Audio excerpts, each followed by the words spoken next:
Okay, I will call to order the meeting of the Camarillo City Council for today, February 23rd, 2022.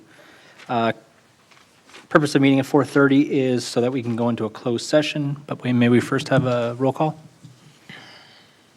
Councilmember Craven. Here. Councilmember Kildee. Here. Councilmember Tremblay. Vice Mayor Santangelo. Here. Mayor Molche. Present. I'm going to ask our city attorney to please read the purposes for going into closed session. Yes, I can do that.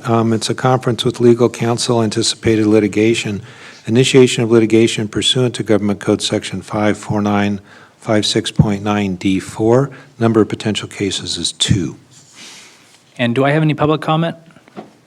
No, and I see no one here in the audience to speak on this item, so we will at this time recess into closed session, and we'll be back at 5 o'clock.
All right, let's call the Camarillo Board of Library Trustees for the meeting of February 23rd to order, please. Let's do a roll call, if you would, please. Trustee Craven, Here. Trustee Mache, Present. Trustee Santangelo, Here. President Pro Tem Tremblay, President Kildee. Here. All right, let's do the flag salute, and I'll have Ms. Santangelo lead us tonight, please. Please stand. Hand over heart. Ready, begin. I pledge allegiance to the flag of the United States of America and to the republic for which it stands, one nation, under God, indivisible, with liberty and justice for all. Thank you. All right, amendments to the agenda on the library trustee meeting. Any amendments here? Seeing none, let's get down to public comments. Any public comments for the library? Do we have somebody coming up? Any public here? I don't see any public, so let's go down to the consent calendar. Move the approval. It's a motion and there's a second. Is there any further discussion? Hearing none, please vote. All right, looks like that passes unanimously. Oral communication, do we have, yes, welcome, Mr. Michelle. Good afternoon, Honorable Mayor, City Council, and staff. During the month of February, we asked patrons to write a love letter to the library. And since then, we received over 200 Valentines from patrons, which are being displayed in our lobby until the end of the month. We hope you'll come by and check it out. In celebration of spring, our Russell Fisher Business Collection will spotlight farm owner Sean Henson, who will discuss the direction Camarillo agriculture is moving in. And personal growth, like farming, is important too. Our Rfbc Workforce Seminar will resume assisting job seekers in writing resumes and cover letters. This will prepare job seekers to participate in the Camarillo Job Fair held in Constitution Park on April 28th. Read Across America is a national campaign to encourage literacy amongst children, teen, and adults. For Read Across America Day, the library will be launching a new 1,000 Books Before Kindergarten project, which will encourage parents to read to children starting as an infant so that they can be ready for kindergarten. For Women's History Month, we have a one-woman performance of Amelia Earhart in her own words, which will bring to life the famed aviatrix. Our Youth Services Department will have a special story time to honor the flower wizard of California, Theodosia Burr Shepherd. And our teens will have a women's history scavenger hunt that will encourage them to use library resources to find the answers. That concludes my report, and I'm happy to address any questions. Questions? I have a Ms. comment. Craven? Comment, not a Oh, question. do you have a comment? Any questions? How about a comment, Ms. Craven? I just wanted to say that I thought the newsletter, the library's newsletter, was very informative, and it's changed a bit in the last while, and it really is of such a design that it gets you involved, and you want to keep going all the way to the end. Thank you. Any other comment, Ms. Tremblay? Just a compliment, I had a monthly outreach meeting yesterday at Leisure Village, and we had many residents in attendance, and Ms. Nazar and Mr. Furkow, right, the adult services librarian, presented, and they did an exceptionally good job. And so I really want to compliment you, Mandy. Thank you so much. Thank you. It went really well. Thank you. Anyone else? All right, thank you for being here, appreciate it. Keep up the good work. Okay, with no other further business, we'll adjourn. I'll call this meeting of the Camarillo Sanitary District Board of Directors to order. Ask the record to reflect that all board members are present, and ask, are there any amendments to the agenda? Okay. Public comments. Is there anyone who would like to address this meeting of the Camarillo Sanitary District Board? Seeing, we have no cards? Seeing no one come forward, we'll move to the consent calendar. Move the approval. Second. A motion and a second to approve the consent calendar. Please vote.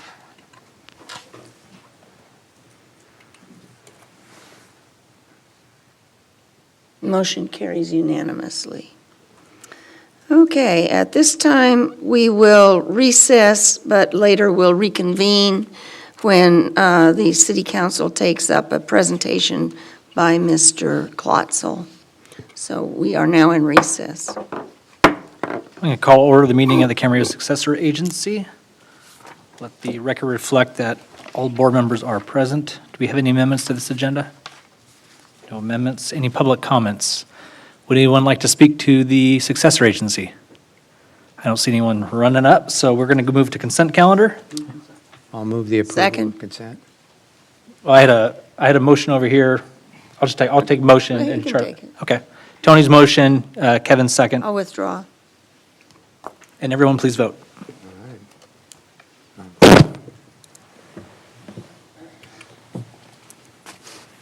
That passes unanimously. Any oral communications? Seeing none, we will adjourn the Camarillo Successor Agency, and I will call back to order the Camarillo City Council. One moment. Let the record reflect that all council members are still present. Any amendments to this agenda? All right, we'll move down to the consent calendar. I'll move the approval of consent. Second. I have a motion and a second. Please vote.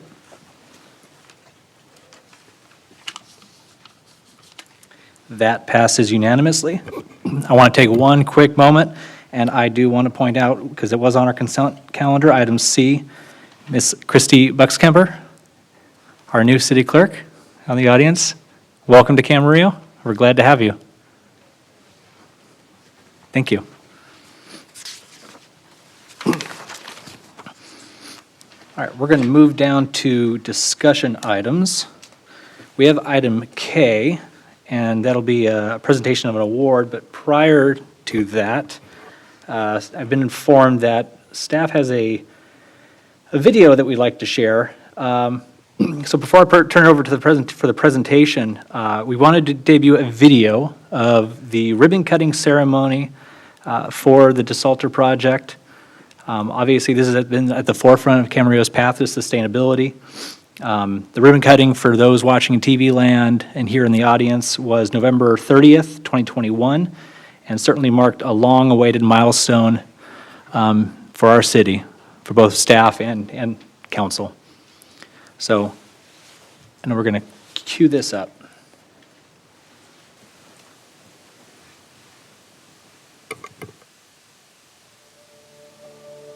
Thank you for joining us today. I'm very privileged to welcome each of you to this long-awaited ribbon-cutting ceremony for the city's North Pleasant Valley Groundwater Disalter. A little over 2 years ago, we got together to break ground at the same spot, which was just a vacant dirt lot at that point, and now, with construction completed, we're very excited to celebrate this monumental achievement with all of you. This project is an example of the city of Camarillo engaging in good planning and good science to address one of our many groundwater challenges in Fox Canyon. The discharges from the Simi Valley and Moore Park treatment plants flow down the Callegas Creek, go underground, and the water course changes so that a mound of brackish water built up right here under us. With too much brine and too little potable water, our pumping was down to a trickle because of water quality. It's been a long, complex undertaking to get to this point of accomplishing the relatively simple goal of transforming unusable brackish groundwater into a local source of high quality and affordable drinking water, while also removing damaging salts from the regional watershed. I looked over my notes, and then back in 2001, City Council approved a contract with Kennedy Jenks to do a water supply. The project cost over that time has grown, so it's at this point at $66.3 million, but we've also received $31 million worth of grants. On behalf of everyone on the technical team, we'd like to thank City Council for their support, city management, and staff. This project will not only produce environmental benefits for removing salts from our local aquifer system, but financial benefits as well, saving the city $50 million over the next 20 years. And the best part, by treating this unusable source of groundwater, we are increasing our local water capacity while at the same time decreasing our reliance on imported state water.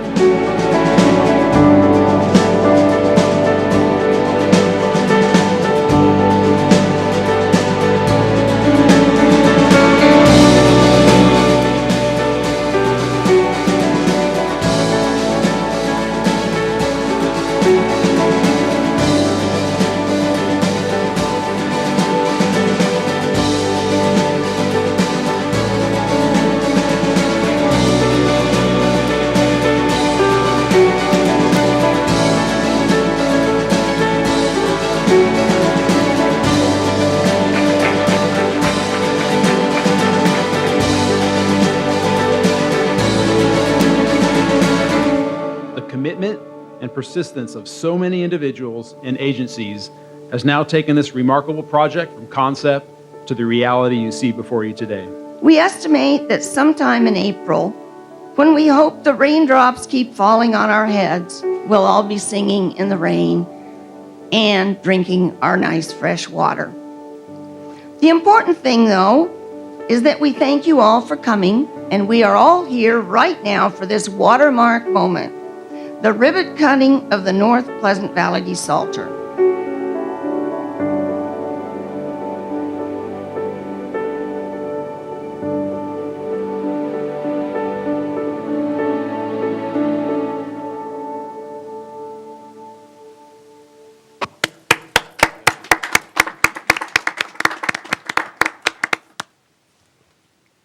Well, that was a terrific video. And there was a lot behind that very simplistic goal. Right, Dave? At this time, I'm going to invite up to the podium Ms. Becca Bukilski. Hopefully I pronounced that right, with the American Public Works Association of Ventura County. Thank you. And, yeah, your mic is on. Perfect. Good evening, Mayor and fellow City Council members. My name is Becca Bigalski. I'm the Operations Manager of MKN and Associates here in the City of Ventura, and also the Treasurer for the Ventura County chapter of the American Public Works Association. I am here tonight on behalf of APWA, a nationwide organization comprised of 30,000 professionals with a common goal of improving public infrastructure in communities all across the U.S. Our local chapter has 300 members and is one of the most active chapters across the country. It's fitting that I am here today because this week is National Engineers Week. This week, we take the opportunity to celebrate the infrastructure the city and its consultants help maintain. As such, I am pleased to be here tonight to present the City of Camarillo with a Project of the Year award. As you saw in the video, the North Pleasant Valley Disalter facility is a state-of-the-art facility that will produce approximately 3,800 acre-feet a year of potable drinking water out of brackish water in the Pleasant Valley groundwater basin. This project provides the city with new local water source. It eliminates the looming water quality issues within the basin, provides a drought-resilient water solution, and improves the watershed's overall quality. For these reasons, we are pleased to present the City of Camarillo with the 2021 APWA Environmental Project of the Year Award for the North Pleasant Valley Disalter Facility. It's clear that this project was successful as a result of the strong leadership from the City Council, combined with the high-quality civil engineering and construction management efforts by your Public Works Department. With that, I would like to again congratulate the City of Camarillo on receiving the Environmental Project of the Year Award. Keep up the great work in your community. Thank you. Thank you very much. And at this time, I'll invite you up here on stage.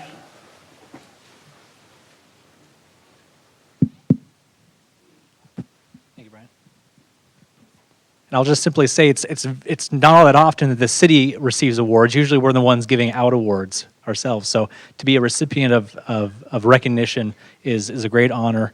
And I have to acknowledge, I might be the one up here receiving the award, but I have to acknowledge all the work and the acclaim really belongs to the staff and to the city council, namely the ones who preceded me, and who really helped spearhead this and see this through. So a great thanks to all of them.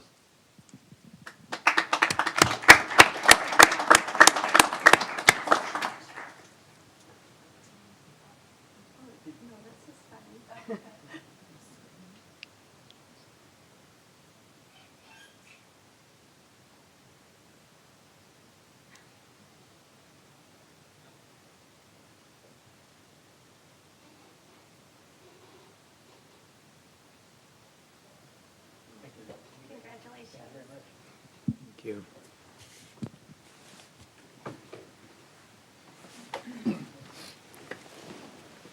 I don't, if any of my colleagues want to make any comment, you're more than welcome to. I'll make one real quick. Yeah, sure, Kevin? I thought you did a great job, Sean.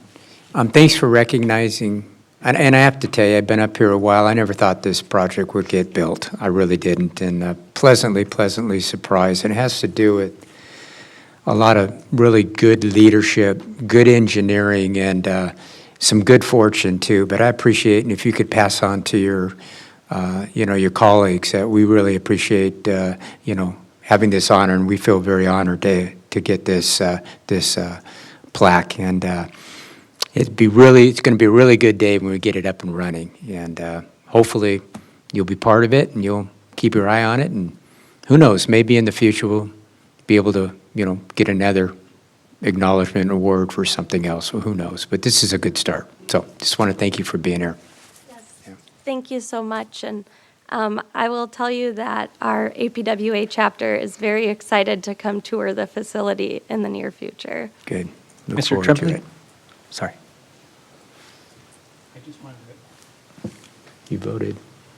Wrong button. There we go. I just wanted to express my thanks to APWA for the award. This really belongs to our staff and the excellence that they bring every day. And, the words commitment and persistence were mentioned, but it's the word vision that sticks out in my mind, because this is truly a win-win project from a reliability and a redundancy as well as an environmental standpoint. And I think getting specific credit, I really want to applaud my council member colleagues, Charlotte Craven and Kevin Kildee, who were here a lot longer before we were, and in particular, Mrs. Craven, who sat on the Fox Canyon GMA for so many years as this was going through, and our outstanding staff, led by Mr. Klotzel and our management staff. So anyway, this is really an honor, and thank you very, very much. Susan? I share the appreciation for the award. A lot of people ask me what I'm most proud of that has happened in the last 3.5 years, and this project is one of them, but I always feel a little bit disingenuous taking credit for it, because the fact is that, as has been stated, this started so many years ago. And, Sean and I just got on the tail end and get to enjoy finishing a project. But I want to express my appreciation to the council members before us that had that vision and saw it through so that we could be where we are today. And I see that vision as we look at other projects that are coming up and other infrastructure things that we have to do, having that same vision now to plan for the future. So thank you again for acknowledging us and the work of the staff, and so appreciate the hard work, many years of work that our staff put in. Thank you.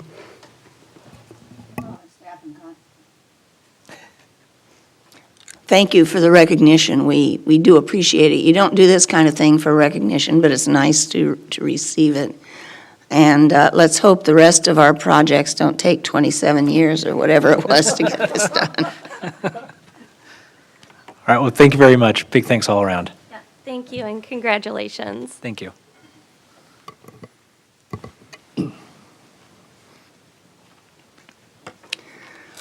So with that, I'll call the Camarillo Sanitary District Board meeting back to order and ask Mr. Klotzel to give us a summary of water reclamation plant conditions and future improvements. Yes, thank you very much. Camryn Sanitary District Directors. This is a receive and file information item about the water reclamation plant condition and future improvements. We had a special meeting out at the plant that included a presentation of this information plus a tour of the plant, and this will largely be a summary of that and with some look ahead to next steps. The water reclamation plant is located in the far southeast area of the city at the end of Howard Road, east of Poncho Road. The water reclamation plant treats and disinfects approximately 3.5 million gallons of wastewater every day, producing high-quality reclaimed water that is then distributed for agricultural and landscaping irrigation. The plant requires continual monitoring, sampling, and laboratory testing to maintain regulatory compliance. The original treatment plant was constructed in 1957 and has undergone several expansions and upgrades over the years. The graphic on the screen is an aerial view of the entire plant, and I'll step through the progression of the construction and expansion of the plant. Started in 1957, the new plant being constructed called Plant 1, the original facility, and it's those facilities are shown in that light color there. The different colors will come up as we progress through the time frame. In 1962, Plant 2 was added as a plant expansion. And then in 1978, the plant was expanded again with the addition of Plant 3. All of this taking place in accordance with continued development and growth within the city and expected growth into the future. In 1992, further expansion expanded the processes within Plant 3, upgraded the disinfection process. Again, some of these expansions and upgrades required due to regulatory requirements and that are continually evolving and updating over the years. And then lastly, in 2005, additional expansion of the plant and a significant improvement of the level of treatment, adding what we call tertiary treatment with our filters. And then that's what got it to the point of being approved for use as reclaimed water. Many of the components of the treatment process are nearing or at the end of their useful life, and we know that they're going to require replacement over the next 10 years. A wastewater master plan is nearly complete, which has identified a very large amount of necessary plant improvements for long-term resiliency and continued regulatory compliance into the future. The end result will be an entirely new treatment plant, essentially replacing what is there today with new state-of-the-art processes for current and then continued into the future regulatory compliance and environmental compliance for the plant. So that's our look ahead. Because you could say this is our initial steps. We're looking forward to and targeting another APWA award. It'll likely be several years, hopefully less than 27, but it will be several years in the future. But that is where we are now with this look ahead effort, starting with the master plan. So I'll step through that a little bit, real briefly. Our wastewater master plan that's been ongoing. One of the major elements is the condition assessment of everything out there at the plant. Basically, 3 categories have been looked at in detail: mechanical, structural, and electrical. And then moving into identifying necessary improvements. And that includes quite a few factors, including prioritization, the component of regulatory compliance, driving the necessary improvements. Also, estimated costs are developed through this process. Very high order of magnitude estimated costs for those future improvements. And then ending up with an implementation plan, which essentially lays out the next steps towards moving forward to eventual detailed studies, preliminary, and then final design and on to construction of all the necessary improvements. All of those steps taking different tracks as far as timing and individual procedures that are necessary for the different processes within the plant. As you understand and know, there's quite a few different complex processes that need to be looked at independently. So the master plan has performed this condition assessment, identify the necessary improvements. An implementation plan has been put in place. It's a real quick summary of and some graphics of the condition assessment. These are the intake screw pumps at the headworks, and these photos are documenting the condition and showing some of the areas of need for replacement and improvement. This is one of the sludge pumps. It's been around a long time. It's outdated. Still functions adequately. Our staff over the years has done a tremendous job of maintenance and operations out at the plant, extending the useful life of quite a bit of the equipment for quite a few years. There's a shot of some slide gate actuators showing some level of corrosion and need of upgrade. This is a side of one of the digesters, the concrete structure, showing some age there and need for attention. Also another location within a concrete structure. On the electrical side of things, some outdated electrical panels, again, functioning adequately now, but in need of upgrade and replacement. And then another shot of some electrical equipment, boxes and conduit. So you can see the condition of the plant here, and the master plan further identifies quite a few other areas which is at or near its useful life. And essentially, as I mentioned, will require substantial replacement and improvement of essentially the entire plant when we're done with all those improvements. So for next steps, over the next several months, the wastewater master plan will be finally totally completed and then presented to the Utilities Committee, and then will be to you, the CSD Board, for eventual adoption. On March 9th, the Board will be hearing more regarding the current sewer rate study, which includes the shorter-term capital needs, and then the following sewer rate study next fiscal year will incorporate and include all the shorter and longer-term capital needs that come out of the master plan once we get that finished, and that will result in the need for future sewer rate increases over time. We've started on and will continue with a very robust public outreach and engagement strategy. Staff and our consultants have already begun to provide information to the public about the need to invest now into substantial plant upgrades to ensure effective operations, meet future demands, comply with regulations, and withstand the climate uncertainty, and that the future rates will need to increase to accomplish all that. Information to the public has already been included in the January city scene, February bill inserts. A city news message was released earlier this week, and on the city webpage we have information dedicated to utility rates, which includes quite a few frequently asked questions with more information there. We will continue to add to the public messaging as the rate study and adjustment process progresses over the coming months, and then as well as the master plan is reviewed and adopted. The current master plan effort is high level and broad in scope, which will then require multiple detailed studies and preliminary designs for each component of the plant to refine the scope, cost, and timing of the necessary capital improvements. So in the coming years, we will be returning to the board numerous times to take action at the appropriate times as the master plan is implemented. I'll also touch on one of the goals proposed and will be included in upcoming updated council goals and objectives of moving forward with implementing this master plan, which will take quite a few steps over the coming months and the coming years. So that concludes my report. I'd be happy to answer any questions. Are there any questions? Oops. Are there any questions? Okay.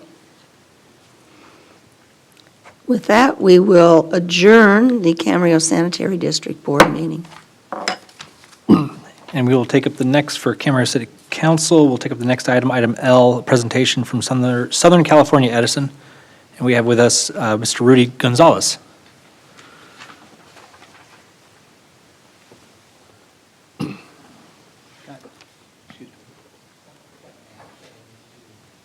going to be referencing.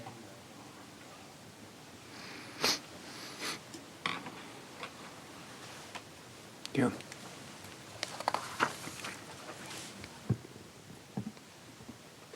Thank you.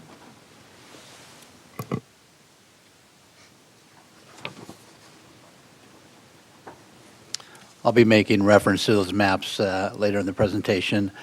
Good evening, Mayor Molche, council members, Mr. Ramirez. My name is Rudy Gonzalez, and I'm the Principal Manager for Southern California Edison. It was my hope today to have Andrew Thomas, who is my replacement, join us. However, he has taken a trip out of town, and he won't be back until tomorrow. I've been covering the city of Camarillo for many, many years, and I've really enjoyed the relationship that I've had with you over the years. I got promoted recently, so I'll be overseeing the local public affairs organization for the Northwest region for Edison. So I'll still be around, not too far away, and I'm sure you all have my number, so please call me if I can ever be of assistance.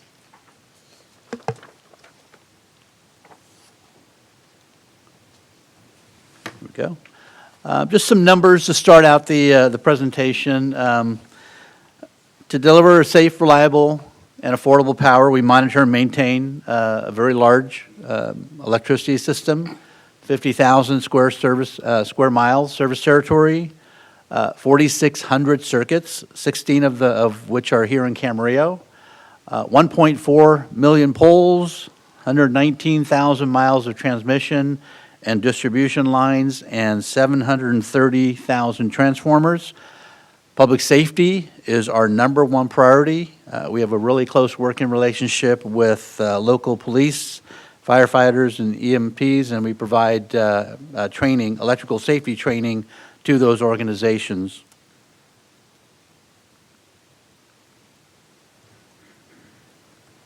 There we go. So this past Friday evening, you should have all received in an email a summary of our wildfire mitigation plan submittal that we sent to the California Public Utilities Commission. We're obligated to send an update of that plan to the Public Utilities Commission each year. In that plan, I'll summarize some of the efforts that we've made in regards to wildfire mitigation. Last year, we installed about 1,500 miles of insulated wire, or what we refer to as cover conductor. What that does is it allows us to increase the threshold during wind events for when we have to implement the dreaded public safety power shutoffs. We have plans to do additional installation of our cover conductor, including some areas in Camarillo that I'll go over shortly. And what it does is it reduces the need for public safety power shutoffs. We focused on the 72 most impacted circuits over the past few years, and we identified a scope of work for each of those 72 circuits, again, some of which are here in Camarillo. And the intent is to reduce the scope, frequency, and duration of the PSPS events. We've enhanced our operational practices by inspecting all of our facilities, and we do so through on-the-ground inspections, drone inspections, and helicopter inspections. And we know that helicopters flying low in the community can cause anxiety, so we do our very best to try to communicate through different means when our helicopters are going to be in the area, because sure as they show up, we start getting phone calls. So we try to communicate to local public safety agencies and let them know that they're going to be in the area. We also remove trees that we consider to be hazardous, trees that we believe are likely to or probably could fall into our lines. We work with local communities and private property owners where those trees are located, and last year we removed over 3,400 of those trees. We've also increased our situational awareness by installing additional weather stations throughout our service territory. The weather stations give us very granular information around the weather conditions at a very localized area, and we factor that information in before we make the decision to implement the public safety power shutoffs. There are many factors that go into the decision to curtail power, including the local weather conditions. Before we actually even implement public safety power shutoffs, our technicians on the ground will actually go out with the handheld wind speed monitor and determine what the very local conditions are before we make the decision to curtail power. So it's one of those situations that we don't take very lightly. We really do factor in a lot of conditions before we make that decision. We also partner with local public safety agencies, and some of you may have read the press release that we issued last year, where Edison made an $18 million contribution to support quick reaction forces. These are helitankers, one each for Orange County, LA County, and Ventura County. So we've got a very close working relationship with the local fire districts. I'm not sure if it's public knowledge yet, but it's very likely that we'll continue the support to keep that helitanker here in Ventura County. And it's been something that's been utilized during the start of several local fires, and it's just a very effective way of fighting fires. The capacity of how much water that they can hold is significantly more than what the local fire department helicopters can achieve. So it's something that's very welcome in the communities, and it's been utilized on several local fires. We've also implemented a program where we provide critical care battery backup systems to those customers in high fire risk areas who have been subject to public safety power shutoffs and who meet the income qualifications. These are battery systems with a 200-watt solar panel attached to it that will charge it during the day, and it's something that we want to publicize. So if we provide a link to city staff, we hope that you would include that in your city website. We want to try to get more folks involved in that program. Again, they need to be income qualified, they need to live in a high fire threat area, and then they also need to have been impacted by public safety power shutoffs. So I'm going to refer to some of the maps that you have in front of you around some of the circuit improvements that we're doing in the local area. And I'll start with the Esteban Circuit, which I'm sure that you're all very familiar with. When we first started implementing public safety power shutoffs, we received a lot of feedback from folks who were served on this circuit. And it took us a little while to figure out a workaround to try to keep the underground portion of that circuit up and running, which we did. And in addition to that workaround, and this is the area around Sterling Hills, Las Posas golf courses, significantly impacted when we first started implementing the program.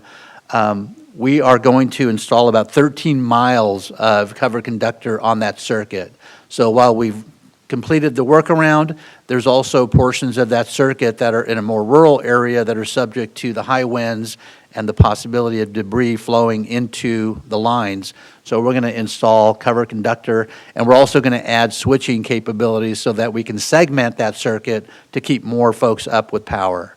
So again, you can look at the map that I showed you so you can kind of see the area in question.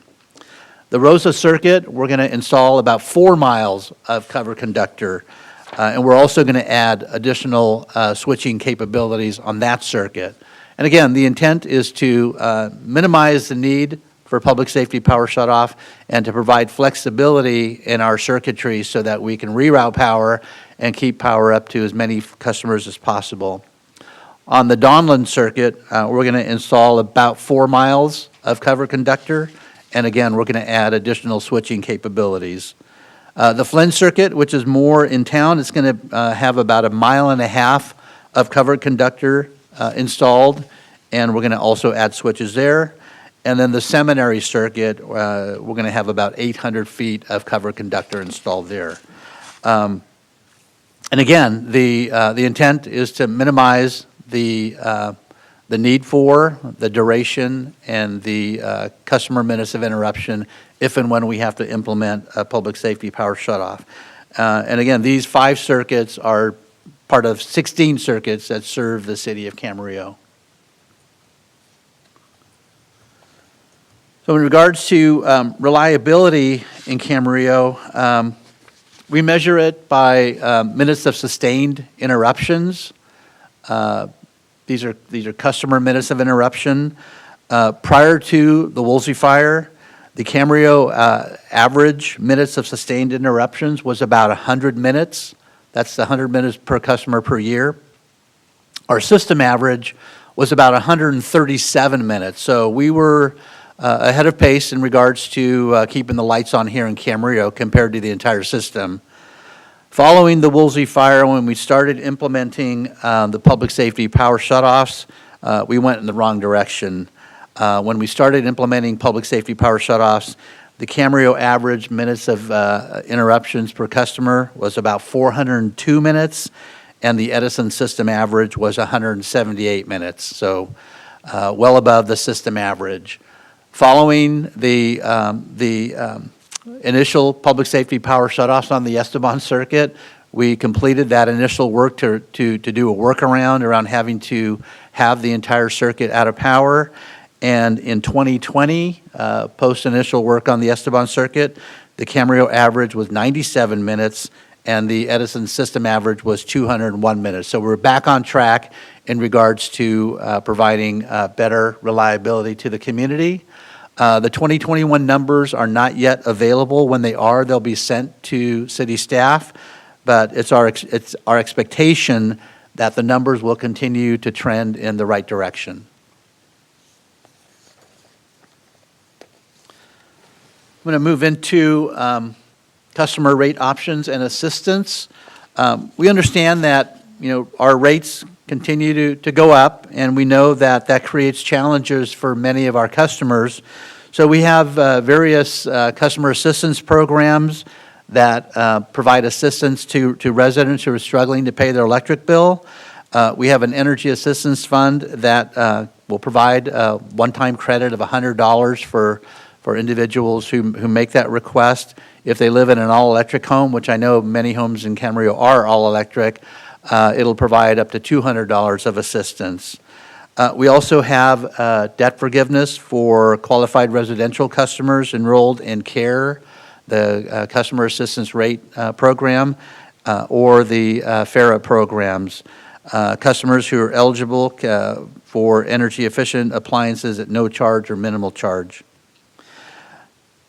We want to make sure that customers monitor their electric usage, so there's several ways they can do that. They can go online and establish an account through mysce.com, and they can monitor their usage. They can get alerts if they're tracking high on their electric usage, and they can then alter their usage to stay on track with whatever amount they've budgeted.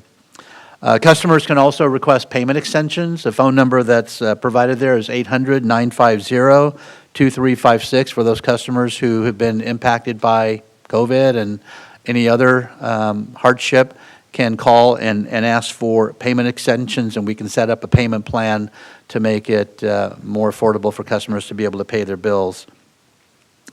And then there's a rate comparison tool that's on our website, and you'll see the website there, www.sce.com/rate plan tool. As we transition into what we refer to as time of use rates, people can go onto the website and assess which plan is best for their historical usage. So I'll get into that detail in just a moment. We also have, again, customer resiliency programs. I mentioned the critical care backup battery program. Again, the qualifications are medical baseline, high fare risk area, and enrolled in an income qualified program. We have rebates through the marketplace.sce.com that provide $50 to $75 rebates for small portable power backup systems. And then we also have larger rebates for portable generators. Those are all on the website. And then we have a program for those customers who want to go a step beyond, a self-generation incentive program that covers the majority of costs associated with self-generating energy storage systems, which are typically battery backup systems. So you'll see the website there to get additional information on that program. And I mentioned that customers are transitioning to our time of use rates. The CPUC in 2018, in an effort to simplify rates and encourage conservation, implemented time of use plans for customers. As you can see on the website, there's different plans, plans that allow you to use lower cost energy around the peak usage periods. And as I've mentioned to you in the past, the peak usage periods have shifted over the years. It used to be middle of the day into the early evening. Well, now the peak usage periods are in the early evening through around 8 to 9 o'clock. So if you're on a time of use plan, you want to avoid those time frames and use your high usage appliances early in the day or later in the evening. So there's information on our websites regarding the various time of use rates, different plans, and I encourage you to, again, utilize the rate comparison tool to determine which of the time of use rates is best for your historical usage. And then I've also mentioned that SE offers income qualified rate plans for customers who meet the income qualifications. So with that, I'd be happy to address any questions that you might have. Thank you very much. Questions? Tony? Thanks very much. Rudy, thanks, and it's really nice to see you. I know it's not been 27 years, but it kind of feels like 27 years, doesn't it, with this pandemic? Congratulations on your promotion. Thank you. And I had a series of questions for you, and the first series of questions are on the circuit maps that you gave us, and I'm just trying to make sure that I interpret them correctly. Okay. So, for example, on the Esteban map, circuit map, Yes. that has a different legend than the other 4 circuit maps. They are not referred to, the segments in that legend are not referred to as PSPS segments. Are those actually PSPS segments? They are, yes. Okay, so it's just typographical, or it's just omitted. That's correct. So from a practical standpoint, so let's take the ones that are to the south, closest to Las Posas Road. Those are in yellow. Yellow. That's right. That's the segment of the circuit that we had turned off that created a lot of feedback from the community, and that's the segment that we were able to isolate from the rest of the circuit. That's all primarily underground, so we were able to isolate that portion of the circuit from the overhead, and that allowed us to reduce the number of minutes of interruption from one year to the next. Okay, great. So if, for example, I was going to use the term consternation, but in any event, good choice of words. If, for example, there is a power safety shutoff in a different segment of the same circuit, Yes.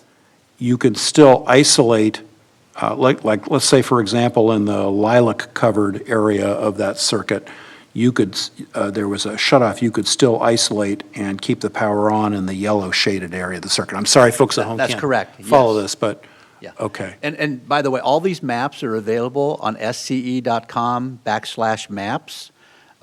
They're listed by county, and so if you know the name of the circuit, you can go to that circuit and pull up the map that we're referring to. Okay, and then, for example, staying with this, like on the Rosa Circuit, which is dear to my heart because I live in that area, Yes.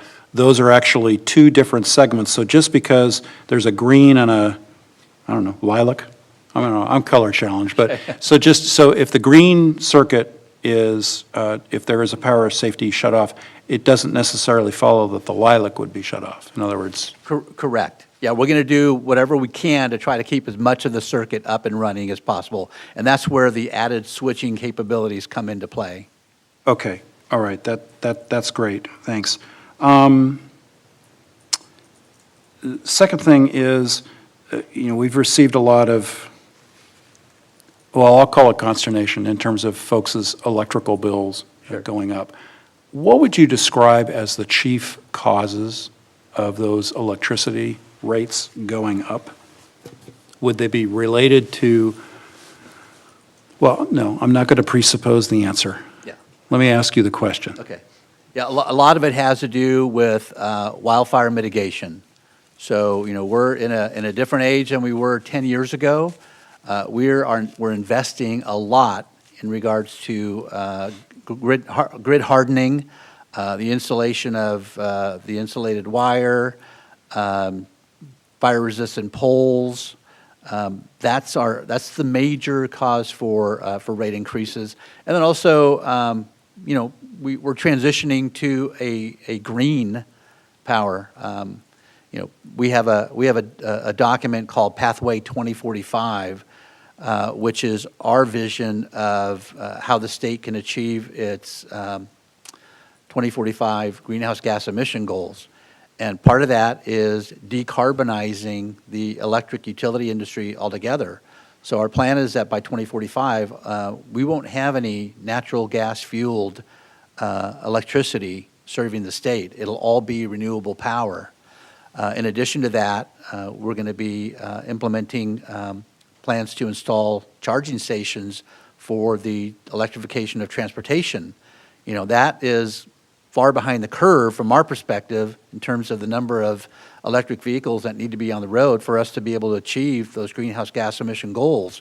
And the only way that we'll get the number of electric vehicles on the road that we expect to need to meet those goals is by having the infrastructure in place. We have a lot of resources and a lot of programs going towards installing electric vehicle charging stations. We have a Charge Ready 2 program, which is an upgrade from our Charge Ready program that provides a lot more flexibility in the program. The first rollout of that program required that there be, I think, a minimum of 10 charging stations at a facility. Now it's much less than that. So apartment complexes or small shopping centers can have just one or two. But that's another reason for rates going up is, we have to transition to this new electric green power system. And fortunately, for example, on the Charge Ready program, we're familiar with that because we've discussed that recently here at the council level. So if someone's bill has gone up, and I'm going to use arbitrary figures, $100 a month, over the course of the last 6 months, or $150. I'm not sure this question is fair, but what percentage would you ascribe to the wildfire mitigation and infrastructure and grid hardening as opposed to the increased costs of energy? Is there a way to, I'm not sure that's a fair question, but is there a way to? We have a whole department that works on rate design and pricing. I'm sure I can get the answer for you. I don't know the answer off the top of my head, but I'd be happy to chase that down for you.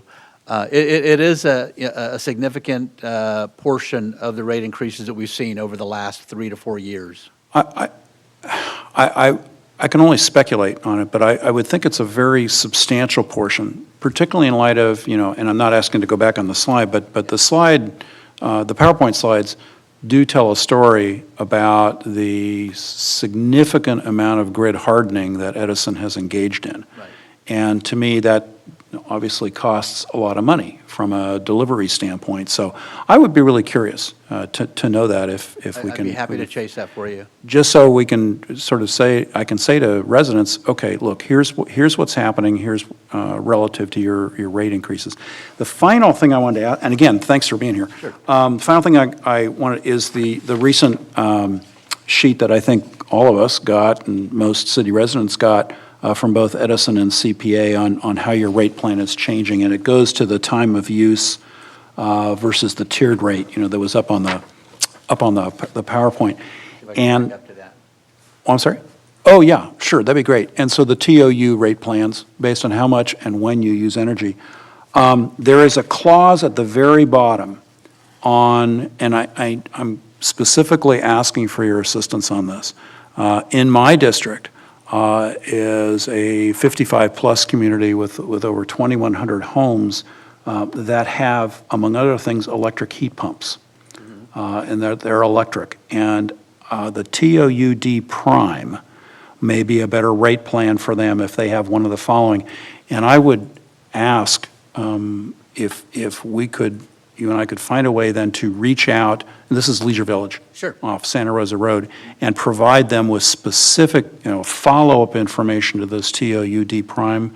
Would you be willing to help out in terms of making sure that they understand that is an option for them. Absolutely. Over the years, I've done several presentations at Leisure Village. I know you have. They're great to work with, very good I to know, work with. and I was asked this question specifically yesterday during a monthly outreach meeting. So I would really, if you and I could, I think I've got your number, but if not, if you could give it to Greg or Carmen, and I'll get back with you. I believe I'm on Greg's speed dial right now. I have no doubt. So, okay. Rudy, thanks very much My pleasure. for being here. Other questions? Kevin? Thanks for being here, Rudy. I just have 3 questions. First, when a transformer, well, first of all, when you cover, you're going to spend, you have spent a lot of money on covering these transformers. I'll call it the transformers covering, for lack of a better terminology. But, what's the benefit for Edison for doing that, to cover, their infrastructure here? What's the benefit for doing that? Are you talking about the insulated wire? Yes. So the benefit is, it's for our customers. It's going to allow the decision-making that we factor into before we pull the plug to implement PSPS. It's going to increase the threshold for the wind speeds. So let's just for discussion's sake, we monitor the weather. The wind speeds are, say, 45 miles an hour. For bare wire, the risk is higher because a tree branch or something coming in contact with that bare wire could create an arc or a spark, or it could land across 2 lines and create an explosion. So with insulated wire, we could maybe not have to implement PSPS until we get to 55 or 60 miles an hour. So what that does is it increases the wind speed threshold before we have to implement public safety power shutoff. So the benefit is to the residents. So the question we get asked a lot is, why not just bury the lines? Well, we can do a lot more cover conductor installation than we can with underground the lines. I mean, it's about 1/10 of the cost. So from our perspective, it's a more economic and more efficient way of reducing the need for public safety power shutoffs. Okay. And the second question I have still seems to be somewhat of an issue of I'll just call it the grid. It's kind of where Las Posas and Arneal and Ponderosa, and it's usually a transformer blows. And so if that's the case, and I know you put in a lot of assets over the years, it didn't just happened yesterday, it's been going on for several years. But what's the turnaround time when a transformer does blow, as far as getting it back up to where you can power it up? A lot of factors that determine that. The time of the day that it happens. If it happens after 3:30 and all our crews have gone home, we've got round the clock what we call trouble men. They're the field technicians that are the first responders. They're around the clock. So if we have an explosion or a transformer failure, they'll respond right away, and they'll assess the situation. They will isolate the area out to the smallest area possible based on the location of that transformer, and then they'll start the process of notifying the crews so they can get a repair crew out. If it happens during the day and we've got crews available out and about, they'll be able to get there much sooner. But if it's after hours, we've got to call out a crew from home, and it takes a while for them to assemble the equipment necessary to do the transformer replacement. So a lot of it depends on the time of day, the location also. If it's a nice quiet street and we can get in there, no problem. If we have to set up traffic control on a major thoroughfare, that'll impact how much time it takes to start the work. So we respond as quickly as we can. We know that it's a major inconvenience for customers to be out of power for any period of time, let alone an extended period. And when it does happen, Rudy, I get, a certain amount of, questions about, hey, when's it going to be back on? And I tell them to make sure that they have their cell phone numbers on file so they can get the text from SCE, which helps me. So maybe publicly you might want to tell people how to do that, because I found that that's been very helpful. Yeah, so there's a couple of ways that customers can receive notifications. So they can go onto their My SCE account, and they can sign up for alerts, sign up for not only PSPS alerts, but also any type of outage alert. We also have a mobile app that you can download that will, if you click on it and you type in your city or your zip code, it'll show a map with all the outages that are taking place in that area, and it's a little triangle with an exclamation point in the middle. If you click on that, it'll provide you the status of that outage. So we're not going to have information within the first 30 to 40 minutes because it takes us time to respond to an equipment failure. But after about an hour, there should at least be information about the location of the outage, how many customers are out, and then an ETA as to when the power will be brought back up. So that's the phone app that anybody can download to their phone. Okay, and last, I want to congratulate you on your promotion, well-deserved. Appreciate that. And since you're here, Rudy, do you think, well, I kind of know the answer to this, but, we're going to go green, and there's going to be a lot of demands on electricity. In your humble opinion, do you think that your company is going to be able to provide enough electricity to power up all the vehicles and everything else that is going to go, in this, green environment in the future? I have no doubt that we'll be able to meet that demand, yes. And we're doing a lot locally to make that transition. Some of you may be familiar with the battery energy storage system that was installed off of Vineyard Avenue on Beatty Street, little side street off of Vineyard Avenue in the Oxnard area. At the end of that street, there's a 100 megawatt battery energy storage system. People driving by probably don't even know it's there, but then right behind it is a large solar field that will charge those batteries so that when the demand grows in the afternoon, evening hours, the batteries can be discharged. So we're already starting a lot of that.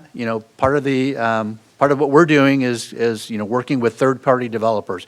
Edison has been out of the generation business for quite some time now, so we are the purchasers of the power, as is the Clean Power Alliance. So we're all chasing the same megawatts to try to make sure we have enough electricity to serve the demand. Thanks. I don't know if everybody knows, but Rudy and I actually went to high school together, and I've known Rudy a long time. I just want to thank you for your honesty, your hard work, Rudy, and you've always been a straight shooter. Haven't always liked the answer, but you've always given me an answer, and I appreciate that. Thank you. Ms. Santangelo? Thank you. Thank you for your service to Camarillo for so many years. So I'm going to kind of take off where Mr. Tremblay started, talking about rates and sort of the reasons. And this might be putting you on the spot because this is really, and I have no problem with you having to come back with an answer. But I wonder if you could talk about when we see the rate changes, other things that affect them, like the PCIA, which is really technical and really hard to understand, and especially for us that are using CPA, understanding why, if you're a CPA customer, the changes in Edison rates may still affect you as well. So could you talk a little bit about that? Yeah, so I had a feeling the PCIA would come up. But the PCIA is the power charge indifference adjustment.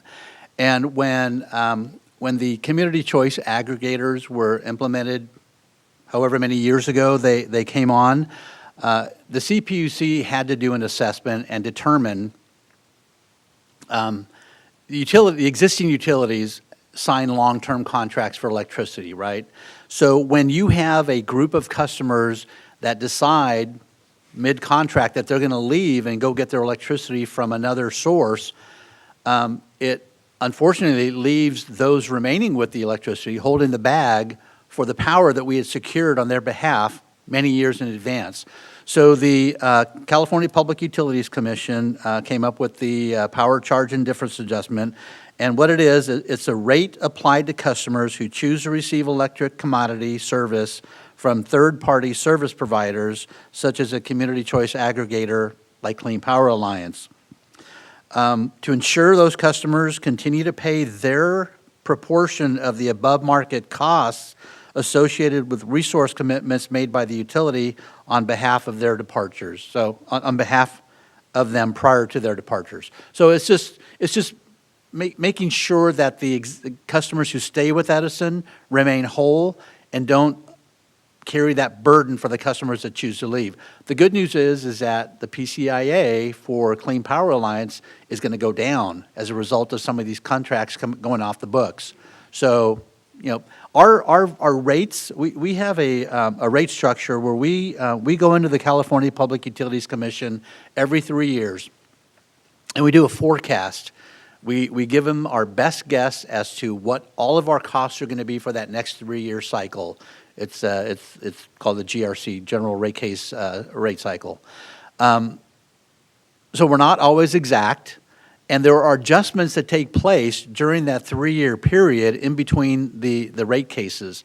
Those adjustments can be attributed to the change in fuel costs, higher than expected costs of construction material. So we have to go into the CPUC and justify any rate adjustment that we request in between the 3-year cycles. So that's why you see rates going up and down periodically. I know they don't go down enough, but they change in between those 3-year cycles. So, but everything has to be reviewed and authorized by the California Public Utilities Commission. We don't have the authority to create rates on our own. We have to get authority to do that. Theoretically, PCIA should go down for CPA customers over time. Yes. Okay. And that's what's going to happen this year. Yeah, it's a big, I think, like 70% decrease.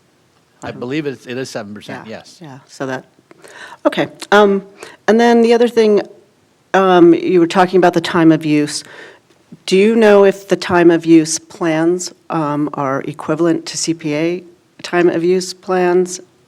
I don't know if they're comparable. I would imagine they've got to be very similar. I believe they are, but I haven't looked at them side by side, so, okay. Yeah, and again, I believe CPA customers can use the rate comparison tool online. They can, yeah.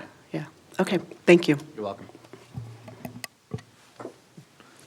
Rudy, I got one question for you. I'm just going to start at the top. It comes back to the map. Sure. Namely the Esteban. Uh-huh. You mentioned the 13 miles of cover conductors Right. you were putting on it. It won't eliminate any potential PSPS, but it'll largely mitigate PSPS on Esteban. Correct. So the yellow portion of the circuit, again, we've come up with a fix so that we can avoid having to take them off during a PSPS event. So the 13 miles of cover conductor is going to be installed in the more rural areas.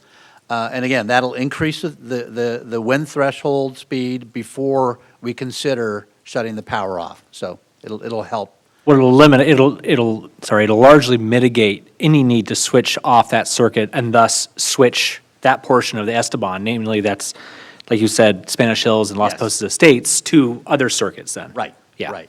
Yeah. I wish I could say that it will eliminate the need for PSPS, but if the wind speeds are high enough, we may have to implement it. So, Is that 13 miles, does that pretty much constitute all the known threats that you guys have already identified? So we, after each PSPS event, we assess, which areas are most threatened, and then annually we do an assessment of all our circuits, particularly with the focus on the 72 most impacted circuits, and then we develop a scope of work with the intent of minimizing the need for PSPS on those circuits. So very targeted work that will hopefully minimize the need for PSPS. Okay, thank you. Any other additional questions? No? All right. Thank you very much for being here. My pleasure. Thank you. Oh, and by the way, Andrew Thomas, I'll bring him to a future meeting and introduce him so that you can get to know him. Sounds great. Thank you. Thank you very much. We're at 6:09. We have time for oral communications. So at that point, we'll take, we're fine with that? Yeah, we'll take oral communications. And I'll start from this side. Oh, I'm sorry. Sorry. City attorney, anything? No. City manager, anything? Nope. All right, figuring out. We'll start from this side. Kevin, can we start with you with oral communications? Sure. Okay. Meetings attended, February 17th, VRSD, along with Mrs. Craven. February 22nd, we had a Investment and Finance Committee meeting. And all I have today is I did go to the celebration of life for Richard and, a 30-year employee of ours. And it was well attended. It was good to see Sonny Murillo was there, Charlotte, so I hadn't seen Sonny in quite a long time for us. And he was a longtime employee for us. But there was several, city employees there, and it was a nice send-off for Richard. And, it's hard to lose a city employee. And they asked me to say a few words there, and I kind of said, and I don't have an answer to this, I said, I don't know exactly when you're supposed to die, but 63 seems too young to me. So, but it was a nice send-off for him, and his family came up, and several of them said how happy he was to work for the city of Camarillo, and how they treated him so well there, and it was a quote-unquote a dream job for him. So I want to pass that along to management here and those employees that knew Richard too, that he was very happy to work for the city. Fortunately, he was able to retire a few years ago, so he had some years as retirement, not enough, but I wanted to pass that along. So it was Richard Navarro's last name, so I probably should say Navarro's too. So Thank you. that's all I have. Susan? Okay, for meetings attended on February 10th, the Economic Development and Land Use Committee. February 10th was also Ventura County Animal Services. One of the updates that we received is that they have been looking for either a new location to improve the shelter, and they reached an agreement with the airport that they would be able to stay there. And so now they're working on looking at the plans to improve the shelter where it exists. Also on February 10th, Airport Authority that night. On February 16th, Executive Committee for CPA. That's all. And since we were told that it's National Engineers Week, let's a shout out to all our city engineers. And that's all I have. Mr. Craven? I attended a Pleasant Valley Recreation and Park District, I call it the Ad Hoc Facilities Committee, I don't know what we call it, a meeting with Mr. Tremblay the day after our last council meeting, Finance and Investment Committee meeting yesterday. I had 2 RDP Zoom meetings this time, and this afternoon I had a Contract Cities Legislative Committee meeting by Zoom. There was an article in the Star on Saturday about the local water battle that's brewing over native fish. And I think this is, well, it is quite a large issue, and it's going to get larger, it appears. And I was wondering if anybody was interested in having somebody from United Water District come and explain all this to us. I mean, we have part of us is over them, and I just thought it might be good to hear from them. I don't know, is anybody else?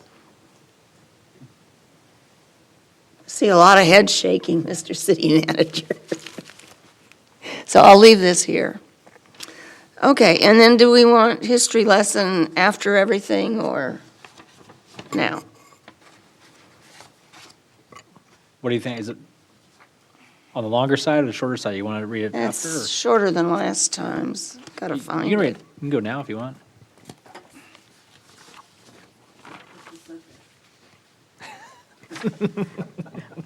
I'm waiting for the subject. Oh, here we go. No, that's not it. There we go. 2 weeks ago was churches, right? Pardon? It was the churches 2 weeks ago. 2 weeks ago. This time it's on the trains in Camarillo train station. The first railroad to Ventura County ran from Saugus through the Santa Clara Valley to Ventura, and that was finished in 1887. However, the American Sugar Beet Company built a factory and refinery in Oxnard area in 1898, and in 1899, Adolfo Camarillo donated the right-of-way for a railroad line to be built along the western edge of his property, part of the line that would extend from Satacoy and Montalvo on to Camarillo and Somas, where it ended until the tunnels were carved through the Santa Susana Mountains, which opened up a new coastal route to Los Angeles from San Francisco. I'm going to quote from Greater Camarillo Then and Now, published by the Camarillo Chamber of Commerce. Quote, Wallace Weston Brown, the Southern Pacific telegraph operator, noted in his diary of July 1901 that he watched a railroad camp move into Camarillo near the quarry at Old Boney Mountain for work to connect Oxnard, Camarillo, and Chatsworth between Los Angeles and San Francisco. He writes of 2,000 laborers, mostly Chinese, being brought from Kansas to Chatsworth and then to here to work there, between there and Somas, and then from Santa Barbara north. Mr. Brown's office was in the boxcar close to town. He explains that he distributed between $50,000 to $150,000 to these employees when the pay car arrived. At the time, oil was being hauled from a few wells at the foot of the Conejo Grade to rail cars for shipment from Camarillo to Ventura. So that was the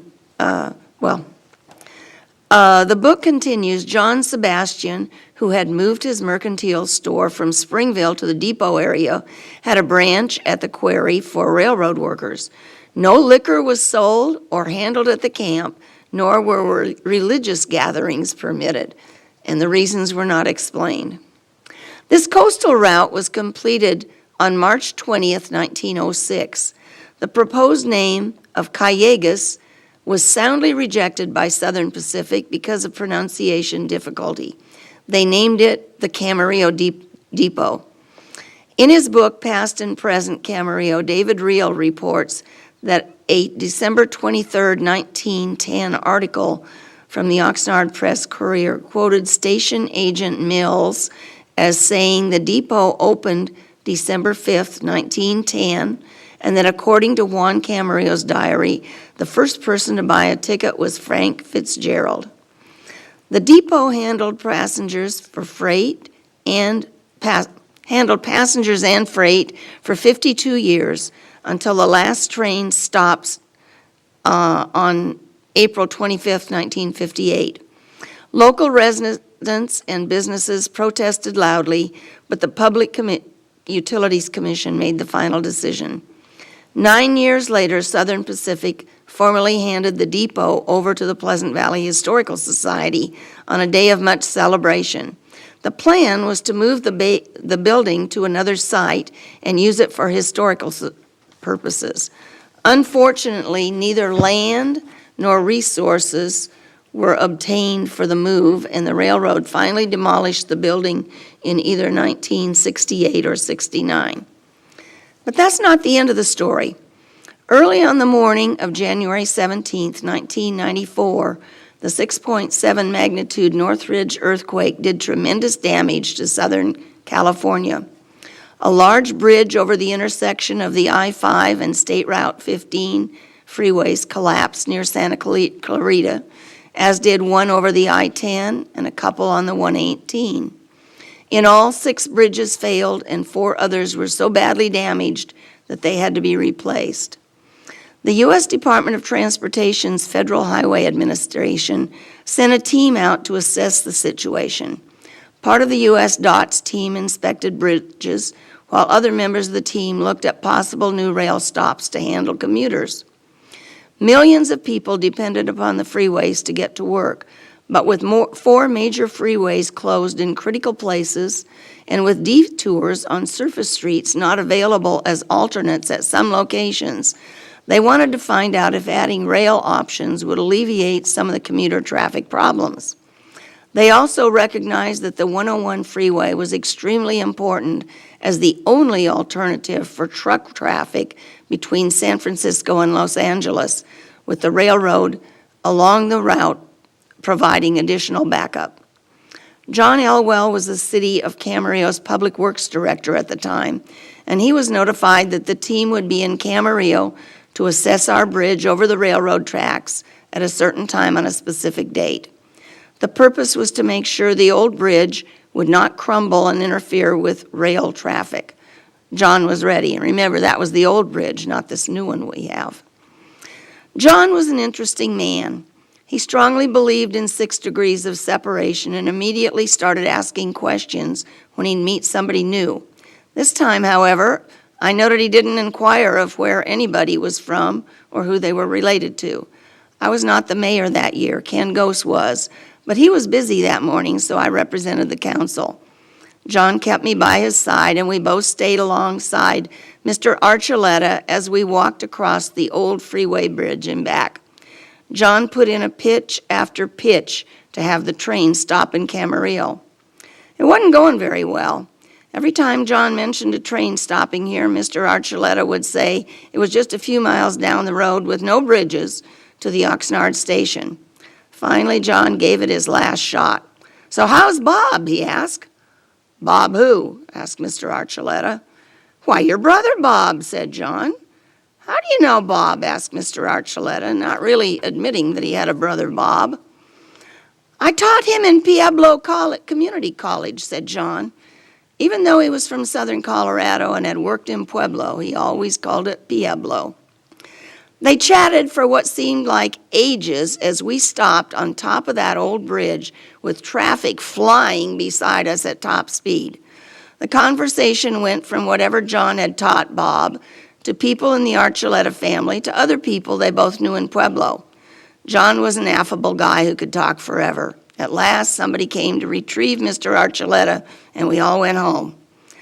I don't know exactly what happened, but I do know that in what seemed like no time at all, the CBs were out grading and paving that area, and that trains began to stop here shortly after. We named it the Camarillo train station. It was understood it would be a temporary stop just until the emergency was over, but on the other hand, we all know how federal temporary structures outlast permanent ones. The Ventura County Transportation Commission, under the auspices of Ginger Girardi, soon acquired the land, made improvements, and trains have stopped here ever since. My only quibble? The Ojai woman that the VCTC commissioned to create artwork only dealt with brown clay. Therefore, the huge tile panels of the Camarillo white horses are brown, not white.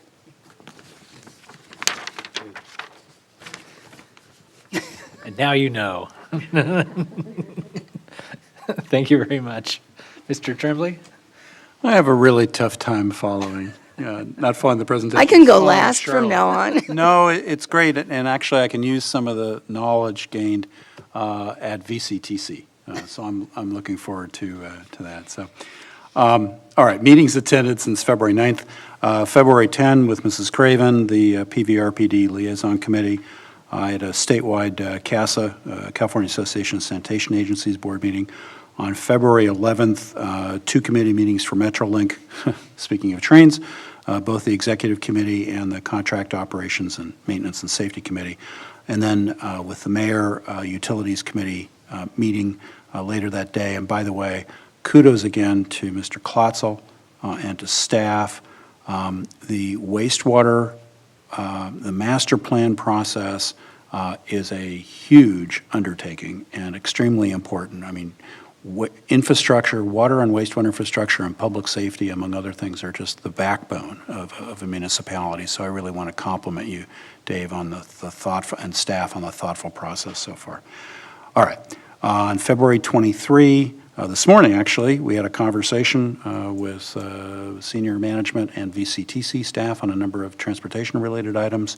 I had a Transportation and Infrastructure Committee meeting with the mayor as well today. And then finally, my final Fox Canyon GMA board meeting this afternoon, which I'm disappointed I no longer will be serving, but it is what it is. I would like to formally echo Charlotte's request that we hear from United Water. United Water made a about a 15-minute presentation today on future groundwater projects in the Oxnard-Pleasant Valley Basin and where they see water balance going, and it was very, very well received. So what I would ask is perhaps we could ask United to come out and do that presentation together with a presentation on, I'll just say, water supply and fisheries issues. Having spent a good portion of my professional life litigating those issues, I certainly, and on behalf of United, I certainly have an interest in that. But if there's agreement, perhaps we could arrange for both of those items in the not too distant future. Finally, I want to compliment Caltrans and Tony Tavares, who is the District 7 Director for Caltrans out of Los Angeles. You may have noticed that there's been a substantial amount of tender loving care provided to 101 maintenance along the corridor in Camarillo in terms of fencing and litter and other things. So, and that's all happened in the last couple of weeks. So I just want to do a shout out to Caltrans.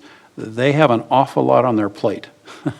So I really appreciate their making some time for Camarillo on that. And with that, that's it. Thanks. All right. I'll run through my meetings really quick. Since February 9th, on February 10th, I attended Economic Development and Land Use Committee.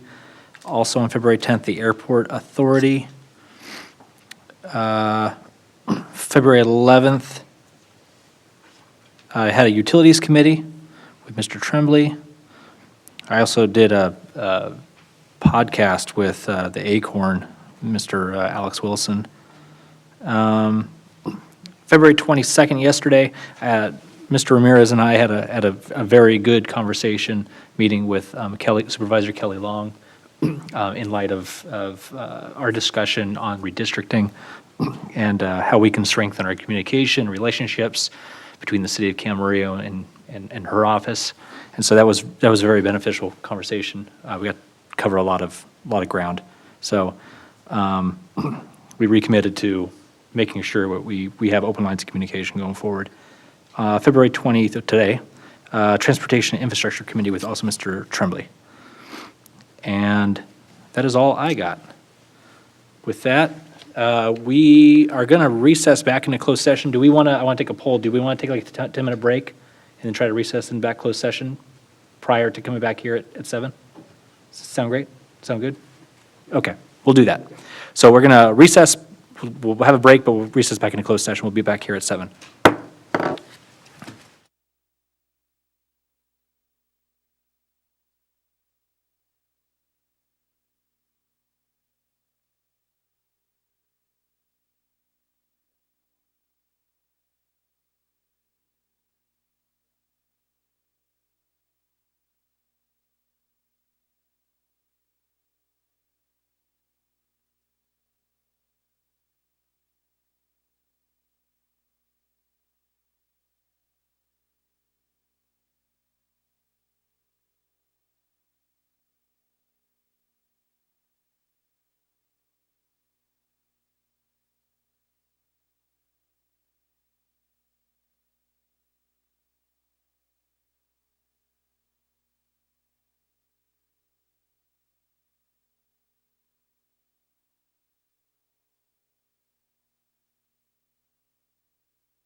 we're going to go on to public comments before we get to our public hearing.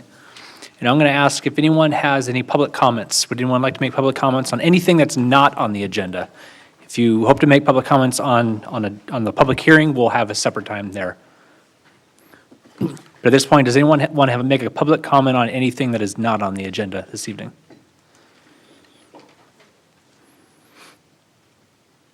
And Carrie, I don't have any cards for any general public comment, right?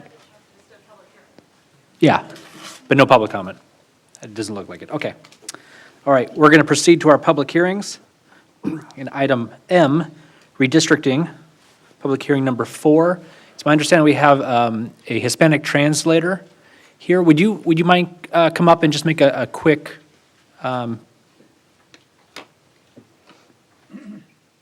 note for the public?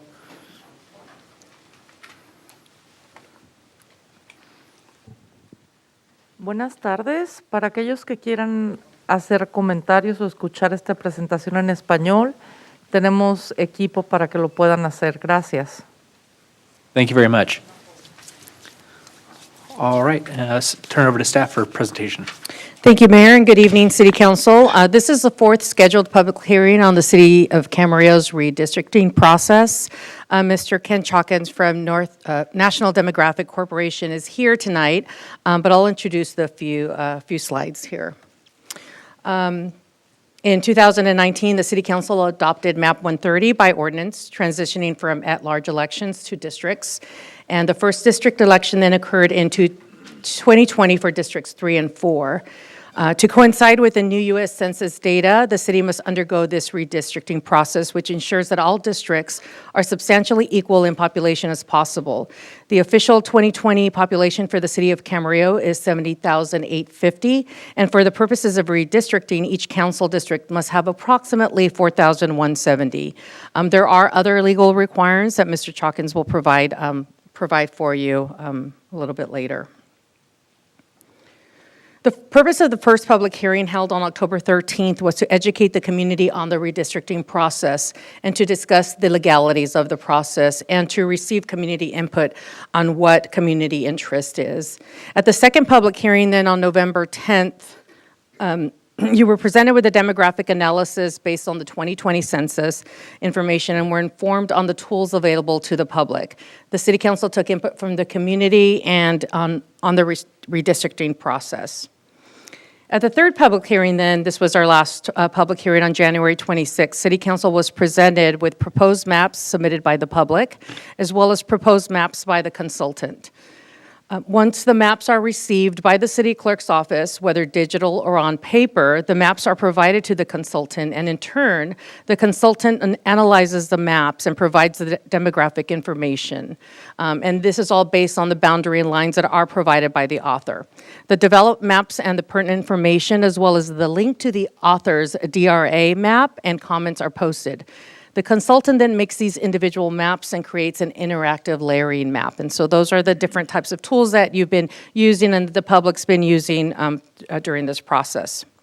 So similar to the past hearing, at this public hearing, NDC will discuss the composition of proposed district maps based on input received from the community and the City Council, including those maps requested to be included from the previous meeting. The deadline for the adoption of the map is April 17th.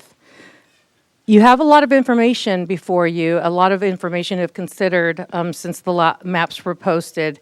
So if the City Council is not able to select a final map and introduce the ordinance tonight, in order to remain in compliance with the Elections Code, the adoption of the final map and the introduction of the ordinance must be made at the next regular meeting, which will be March 9th, with the second reading on March 23rd. So a very important note for this process is that if the adoption happens at the next meeting, the window for the public to submit maps for the fifth and final hearing is a 2-day turnaround for around February 25th. So we have 2 days for the public to submit additional maps. And so that would be, the deadline would be again February 25th by 5:00 p.m. This allows the consultant to consider all of council's input from tonight and to provide further analysis on any additional maps. As we discussed at the last public hearing, ensuring public participation is a critical component to this process. Staff has provided a variety of information from videos to social media posts, official public notices regarding the process in public hearings and meetings. The city's website provides information regarding the current and past activities and any scheduled public hearings. And the website offers links to the city's online mapping tool as well as paper form of the map. On the city's website, you will find access to the submitted maps and related demographic information. You can also find links to the public submitted DRA maps and a link to the ArcGIS interactive map. I'd like to turn it over now to Mr. Chalkins for him to deliver the presentation of additional information and the proposed maps.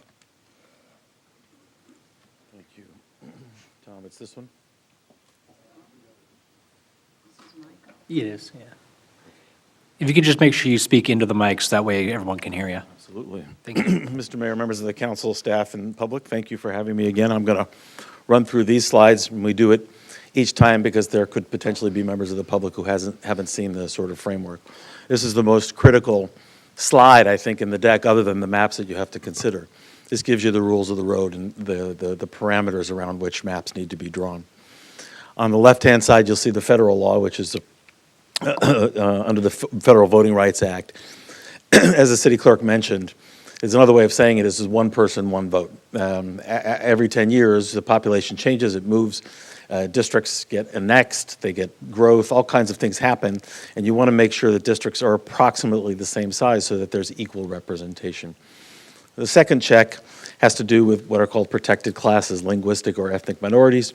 You want to make sure that any drawing of a map does not, this is important to phrase it this way, you're not diluting the potential for elected representation. There's no number, there's no percentage, there's no anything you cannot be seen diluting the potential for elected representation. There's no guarantee, of course, who's going to run and who's going to get elected. And then the third check has to do with the kind of the inverse of that. You can't circuitously go around and capture populations to create a district with protected classes. It's subtle, but it is different. And folks, again, the term gerrymandering has been around for a long time. It mostly has to do with political parties, but you can't racially gerrymander.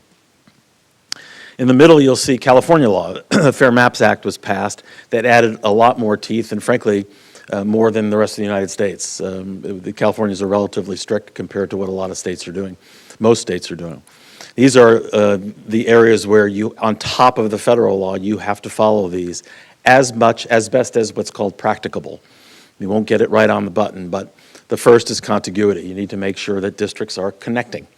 It may sound easy. There are a lot of places and jurisdictions where it's not. There's sort of county lands in between and things going on, but you got to make sure that the districts are connected. Secondly, as we talked about last time, neighborhoods, if you ask the people in this chamber or anywhere else, where's your neighborhood, they'd probably come up with a geography and some streets and a park. Easier to describe. A community of interest is also called out. You can call out a community of interest that you're trying to create or protect electorally, and that can be defined in however you want it. The key is for you to build the logic that shows what you were trying to do. You can say we want a community of interest of seniors, of socioeconomic status. You're not a school district, but you could say school attendance zones is part of what the logic of what you're trying to create in terms of community. That is the layered part. Oh, and by the way, it needs to be contiguous, right? So you got to build upwards. The third, of course, you have the boundaries, you have freeways, you have people-made boundaries. You also have parks, you have mountains, you have streams, you have natural ones. Well within your bounds to say this shopping center is important. It creates a boundary. It's equally important for you to say, nope, freeway is not a boundary. People work and play and do all kinds of things under it. But call it out so that you know what map you're drawing and to what effect. Oh, and by the way, communities of interest and the contiguity. And the last is one of those, you'll know it when you see it. It's compactness. There is actually a mathematical way to determine it, but it really is, you'll know it. You'll see districts that are really, really tight and some that are not. Again, if they're not as tight, but you're serving another purpose, you're trying to go by an identifiable boundary or you're protecting a community of interest, that logic set is important when someone says that's not compact and you say, well, we're trying to do X, Y, and Z. That's the logic of it. All of that has to fit within, no racial gerrymandering, has to fit within, not diluting, and by the way, you have to be as equal as you possibly can. So, on the right, you try and do things. This does come into play a little bit. You want to make sure that you're drawing a map that in so doing, you're not undoing the will of the people. You're not drawing a map that moves a council person in one place or another inadvertently or inappropriately. So you try very hard to go with the first part, and then you try and make sure that the lines are not disrupting the voters' will. You try and keep that as best as you can. Preserving core existing districts comes into play because people, it's a little easier and convenient. But if your existing districts have a logic and you like them and you want to protect them, you can use that as part of the calculus. But it really is important to work your way backwards up to the top to know what the prime goal is. And that's why on all the maps that we presented, you'll see the top thing that we put is the population deviation. That is the single most critical element. It is important to note, as the clerk mentioned, you have your snapshot for 2020 is 70,000. It's important to note a snapshot because it is a moving picture. You are 28% deviation, and you can see where the deviation is. District 1 has 18% over that target of 14,000, and you can see where District 3 has under it significantly. And you have a number of districts that are under. You didn't do anything wrong, nothing happened, it just literally people move and things happen. And so you're really, really targeting that balance. Were it that easy, we would say, well, let's just take from one and spread it out and you'd be done, right? It's not, because you have to filter in all that other stuff. This is the top line of stats that we have for you. In your package, you will see a lot more layers, and I think that's posted online. All the stats are posted online. And that's all designed to give you the information you need for communities of interest. Do you care about homeownership? Do you care about multifamily? Do you care? It's all designed to, there's a lot of stuff to consider. Most people and most of the conversations stay right where the top 2 or 3 areas. Okay? So what we're after is districts that are as close to 14,170 as possible. I should say too, just really quickly on that, the closer you are to 0 doesn't make it a better map. It's a different map because you're trying to fit all that logic in. The closer you get to 10, you have to think about the eyebrows that get raised, and you have to say, what is driving that? I just finished with another city. They are underpopulating some districts because they know that there's already been sticks in the ground, there's going to have some growth, and so they're trying to think about it, but you got to be really careful with that. But a map of the deviation of 2 is not better than a map of the deviation of 5. It's the first step beyond which you have to go. And so it's probably just better to look at the numbers and make sure you're within bounds. Some of the maps you'll see aren't, but you have a lot of maps that are within bounds on the population deviation. So there's a lot to consider. So we have 27 maps. What we did is, as you'll noted in the packet, we grouped them in the following way because we thought it was logical. There is the interactive map. We can look at each one and drill down, or you can look at them just with the PDFs. There are some similarities. The 4 maps that we had last time, the similarities are only that we had them last time. I should call out that 104 is noted here, and Mr. Mishler is here. It was 103, but it was adjusted, and so we didn't include that with the rest of the ones submitted by Mr. Mishler. And then 102A, you asked us to make some corrections to that one, and so that's the 4 that we brought back. There was 1 map created by one separate author. There are 3 maps created by a second author, and then there are 19 maps by a third author. The reason we're not doing the names, and forgive me, Mr. Mishler, for calling out, but he's pretty prolific in this space. You really don't want to start to associate certain people's maps. It's much easier to do just looking at the numbers because it takes out some of the sort of the local elements. That's how we came up with it. Let me stop before we get to the maps and see if there are any questions or comments you have. Question, Ms. Craven?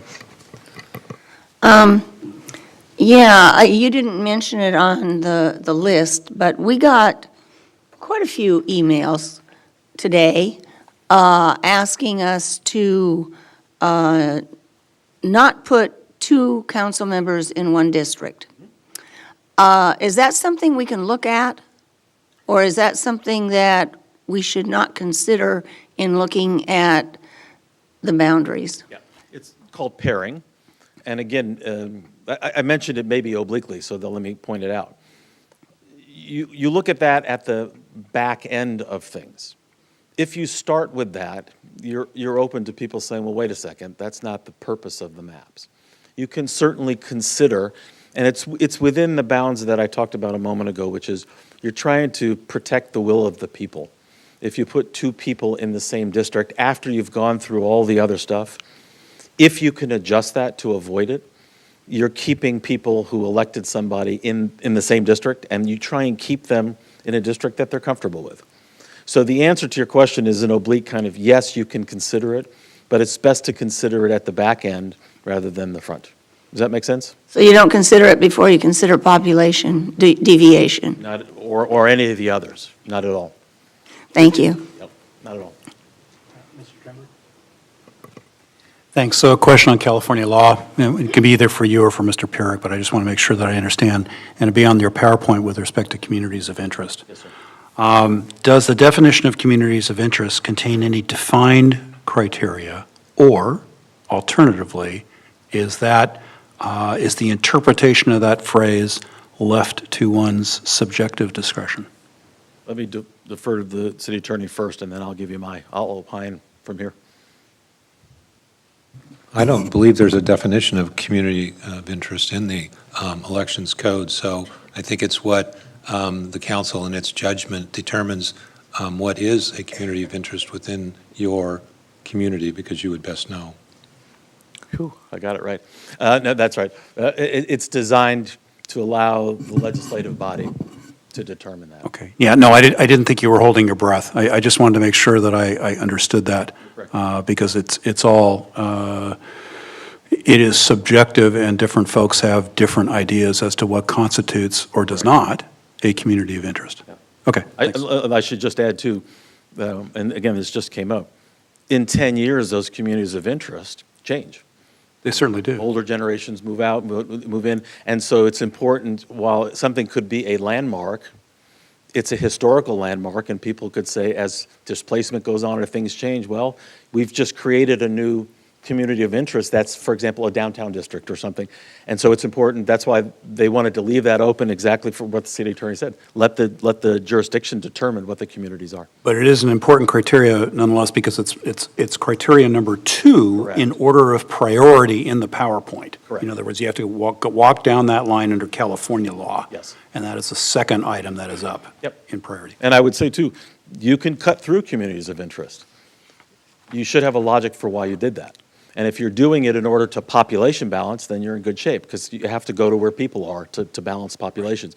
You have to just make sure you know and state what you're doing, so that someone can't come in and say, this makes no sense whatsoever, and you have no logic. So, thank you. Yes, sir. Ms. Santangelo?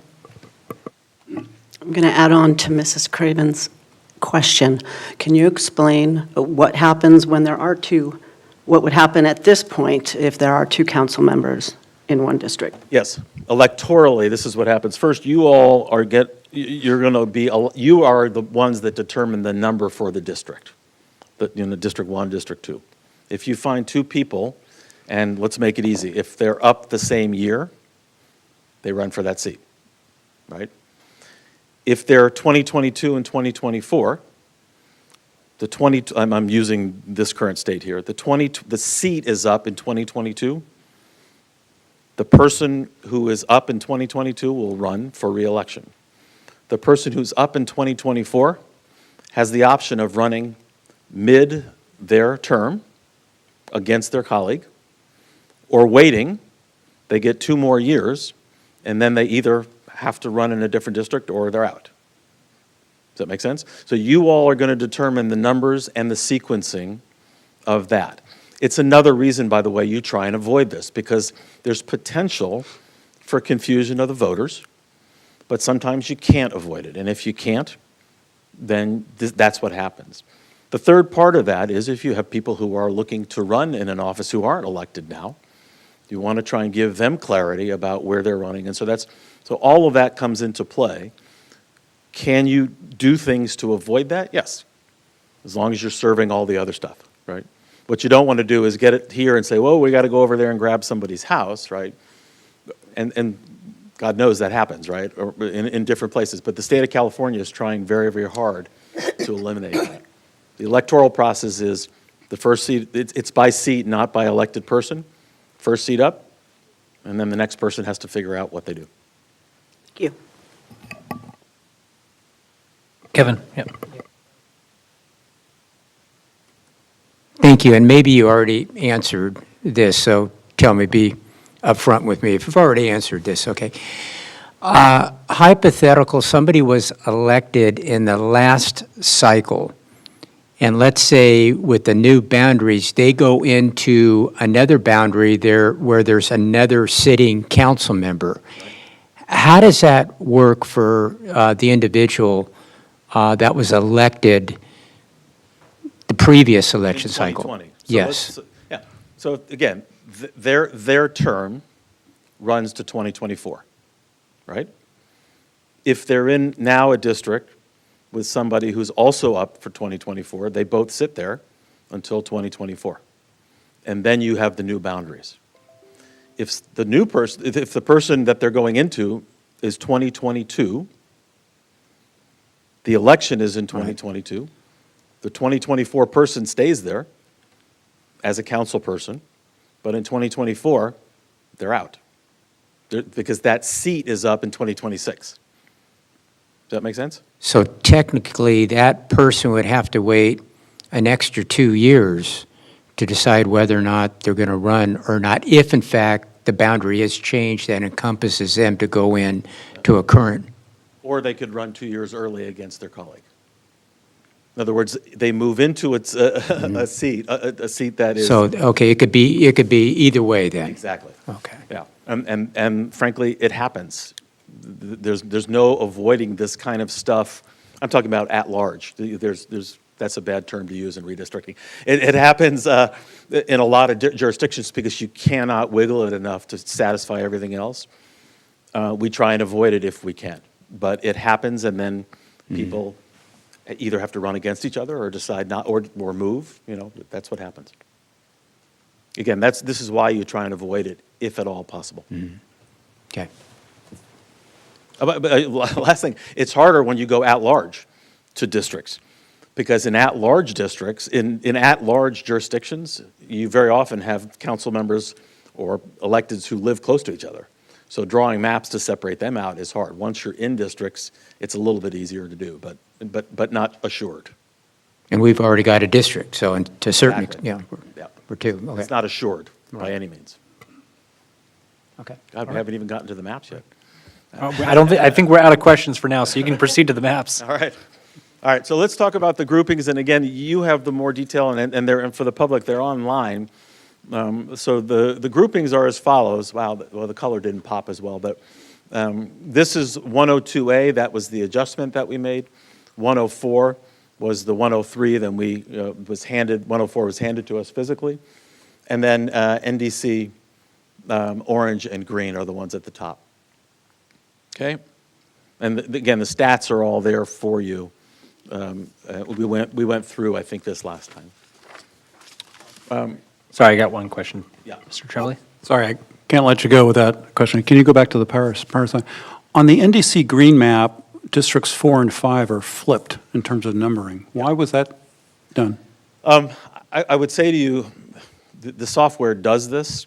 I wouldn't be distracted by it, only because you're able to flip it around. The software puts it there. It's probably a mistake. Visually, we probably should have just put it back, but there's no significance to it. Okay, so it's a no harm, no foul, depending on if that were the map we were. Okay, thank you. Sorry about that. You'll see, again, this is 108. This was important for us to talk through because the original 108 had some issues that we dealt with. If you look at the little drop down there in District 1, we had to make sure so is that contiguous? Yes. Is it problematic? No, because it's trying to get a community of interest somewhere along the way. The most significant thing here is, again, the population deviation is 9.44. It's still presumed to be okay, but it's pretty high. And so the question would be, for this and or others that are non-compliant, the question I would have for you is, do you like the concept And will you send me back and say, we like it, can you get the population deviation down, just to give ourselves some room? So, and again, I think the printout that you have, apologize to the members of the public here, but the printout is a little bit crisper. You can see what this is trying to do. A significant issue you'll see the top of District 3, that area that looks like a skyline, that changes a little bit in a lot of these maps. And that area in District 1 moves over back and forth a little bit. That's a significant question that needs to be answered by the council. What community are you, where does it belong, right? And then the area along the, forgive me, I've got so many cities and maps, the main thoroughfare go north-south between 3 and 4. Lewis Road? Lewis Road, sorry. Up at the top, is that Phillips Ranch? Is that the area?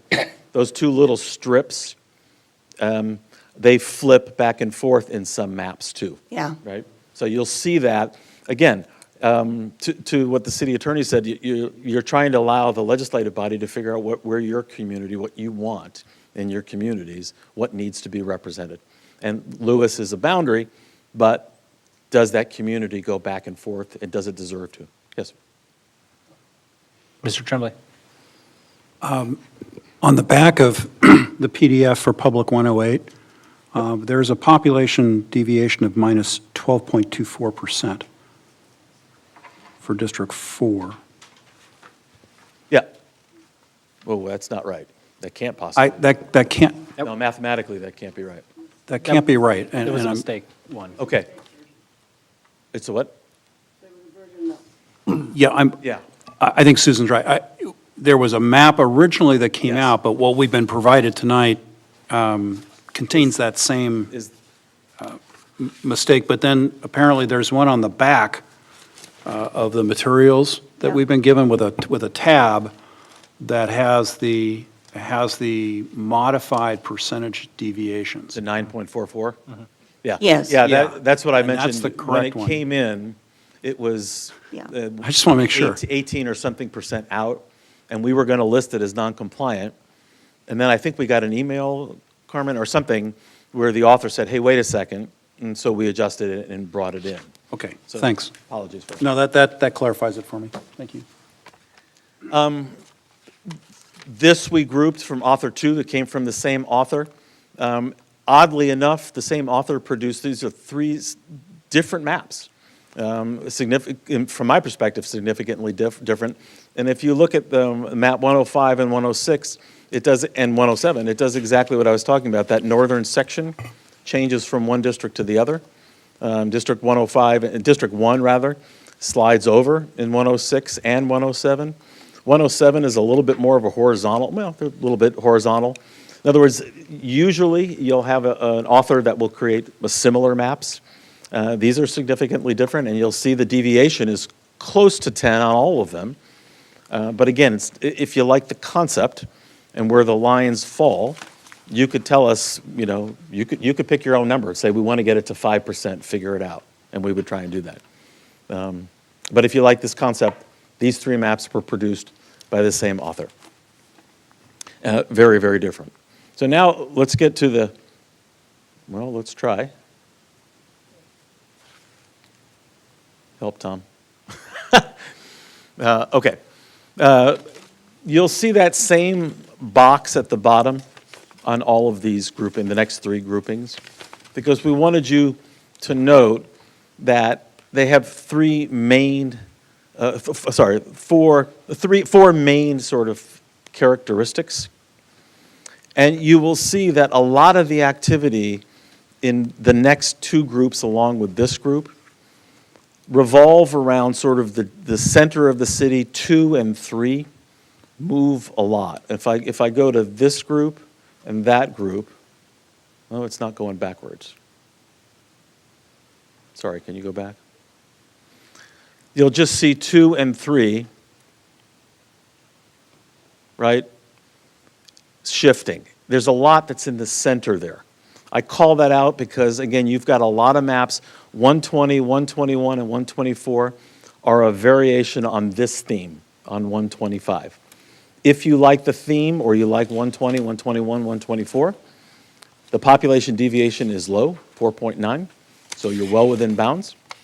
And you can see what the author is trying to do is into the center of the city, create a certain district.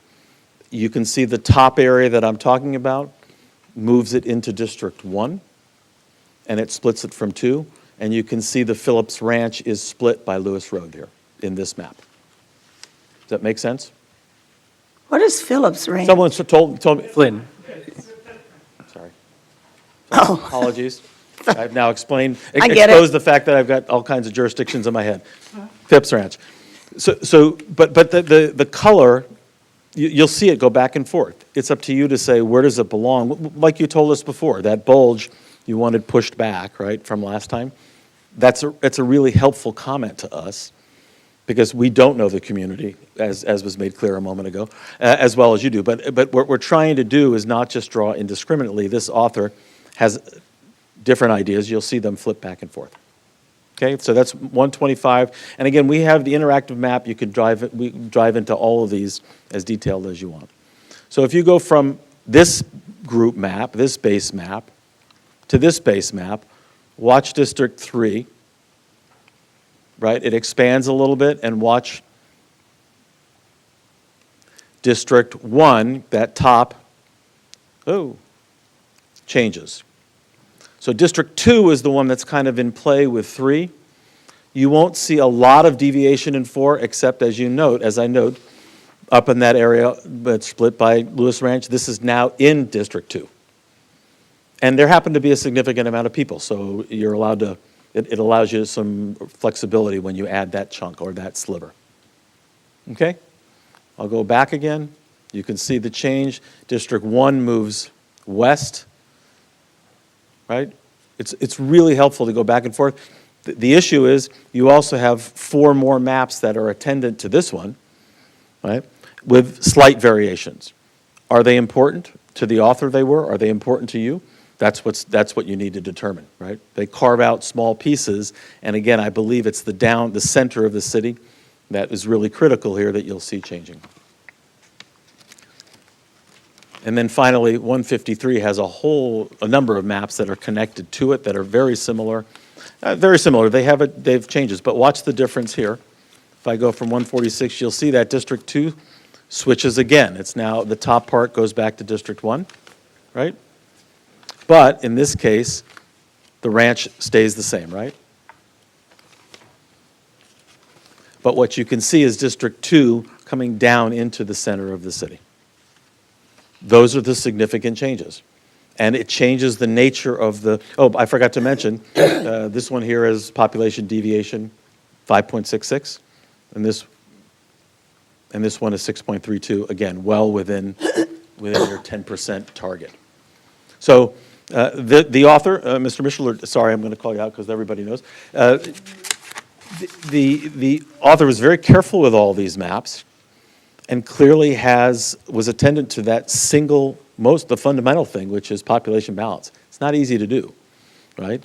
But there's an old saying, why do you rob banks? That's where the money is. In a city, you have to go to where the population is to balance districts. And that's what was done in all of these maps. And you can nibble in here and nibble there to try and balance it, but if you nibble and you cut off a community of interest, you're going to be in trouble. And so that area around Lewis, you all have to decide whether that means something, and that area above in the northern part, does it yield more towards the west, or does it yield more towards the east? It's important to call it out, and then if so, where? We wanted to go fast, and then stop, and then go where you want to go, and have us take a look at stuff. So, yes. I wanted to follow up on what you just said, because conversely, if your deviation is very low and you do have communities of interest, then you have some room to play with so that you can... Precisely. Okay. That's precisely right. Yeah. And if you have a sense of where there's going to be growth, again, a sense doesn't allow you to draw a map, but if there is real development and real things going on, you can presumably underpopulate and then grow into it. In the end, in 10 years, the people sitting in those chairs are going to have to go through this. If the law doesn't change, they'll have to go through this exercise again and rebalance. So we wanted to stop there and see where you want to go. You want to look at some maps on the interactive, or do you have conversation or discussion? It's up to you all. Well, we're not going to get into a discussion until we Oh, yeah, you got- open the public hearing. That's right. But I definitely want to make sure, I'm fine with going to the public hearing. questions? I have another question, but it's probably for the council, and I want to ask this before we jump in. We are originally planning to adopt a map tonight, and I'm wondering if, before we jump into a deep discussion and comments, that we talk about if that's what we intend to do tonight, or if we want to alter that. I would suggest that we take the public public hearing. hearing, have that, and then we can take that very question. Are there any, does anyone up here have any further questions? I don't have No? any questions. Okay.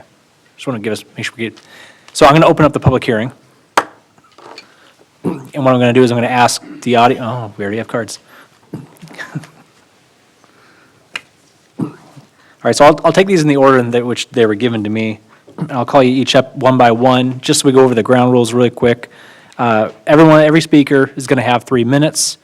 You have a clock below me, I have a clock below you, and that will start the clock. That clock will count down. At 1 minute, you'll get a yellow light, kind of give you a warning, and then at obviously 0, you need to wrap it up because I need to make sure it's fair to everyone, equitable, that we give everyone equal time. So with that, Terry, Lisa Gore, I have you up, and Sean Black, you are on deck. All right, thank you very much for allowing me to speak. I have listened to wonderful explanations, and I thank everybody for the input. I am still grappling with trying to understand what all of the maps mean. And my request would be that we postpone making a final decision, maybe get the recommendations from the city council members, and then give that back to the public so that they can see what you are leaning, we can see what you are leaning toward. And I want to jump on a phrase, the will of the people. The voting, our representatives were voted in by the will of the people. So I would like to still continue to respect that, bring it back to the people, let them see the maps that you are leaning toward, not jump to a final decision for this meeting, but postpone it till the next. Thank you. Thank you very much. And one other thing I wanted to say to Councilmember Craven, thank you for taking me on a walk down memory lane. I used the train at our Camarillo station to take me to Cal State Northridge, where I just retired. Thank you.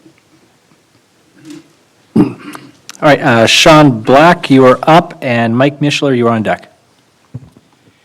Thank you, Mr. Mayor, members of the City Council. As a previous elected official, I'm acutely aware that sometimes the decisions and policy that are often made are at times not as popular, nor are they effective in today's political climate. However, I'm deeply appreciative of the sacrifices and the flexibility that the City Council of Camarillo has shown in making recent nonpartisan decisions. And I'm very encouraged that the city has made great decisions on 4 different topics, and I've just pulled those down real quick before I comment on the final redistricting.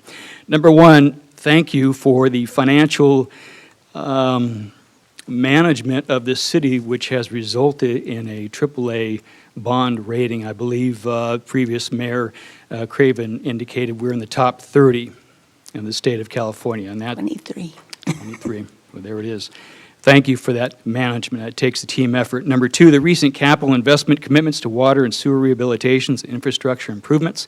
Thank you for your concentrated effort on that. Number 3, the recent airport survey and the united efforts against the Camarillo Airport expansion. The airport survey and the united nonpartisan agreement between all of you speaks to political wisdom and flexibility, and I thank you for that working together as a council. And then number 4, the united letter of disapproval concerning the county supervisor and the handling of the redistricting with the county of Ventura. There's an old adage that says that it's the matters that make a man, and in this instance, In this one particular instance, the supervisor for Camarillo has been found wanting. And there has been a recent disconnect between the supervisors and the submit a map and the map that was preferred by the city of Camarillo. And so I thank you as a council for providing that united front in representing the entire city of Camarillo. It was not an easy decision, I'm sure, from your end. Finally, I've reviewed the recent NDC maps for the city of Camarillo. And in my experience and talking with fellow constituents and community members in Districts 3, 4, and 5, I wish to voice my support for the NDC maps, orange and green, and I remain confident that the right decision will be made in the end, and all while doing the most good for the character and the concerns with the city of Camarillo. Thank you. Thank you, Mr. Black. Mike Mishler, you are up, and Jerry Clifford, you are on deck. Hi, good evening. Good to see you all again here. And as you know, I've turned in 19 maps. I spent some time on this. First of all, just a general comment. You already have the handout in front of you, but all my maps have the same district numbering system as we're currently using, if you want to keep them that way, so they all follow the same election code and process. Almost all my maps also keep everybody separate. There's like 1 or 2 maps in there that occasionally move some council members around. That was an item that you guys did not talk about at the last meeting. You guys avoided that whole topic, so that didn't come up at the last meeting. But I just assumed that you would want to keep it that way. So almost all my maps do that. So the key to all my maps are what I refer to as a downtown core, or the community of interest of downtown, of that downtown neighborhood. So all 19 maps have a downtown area of interest.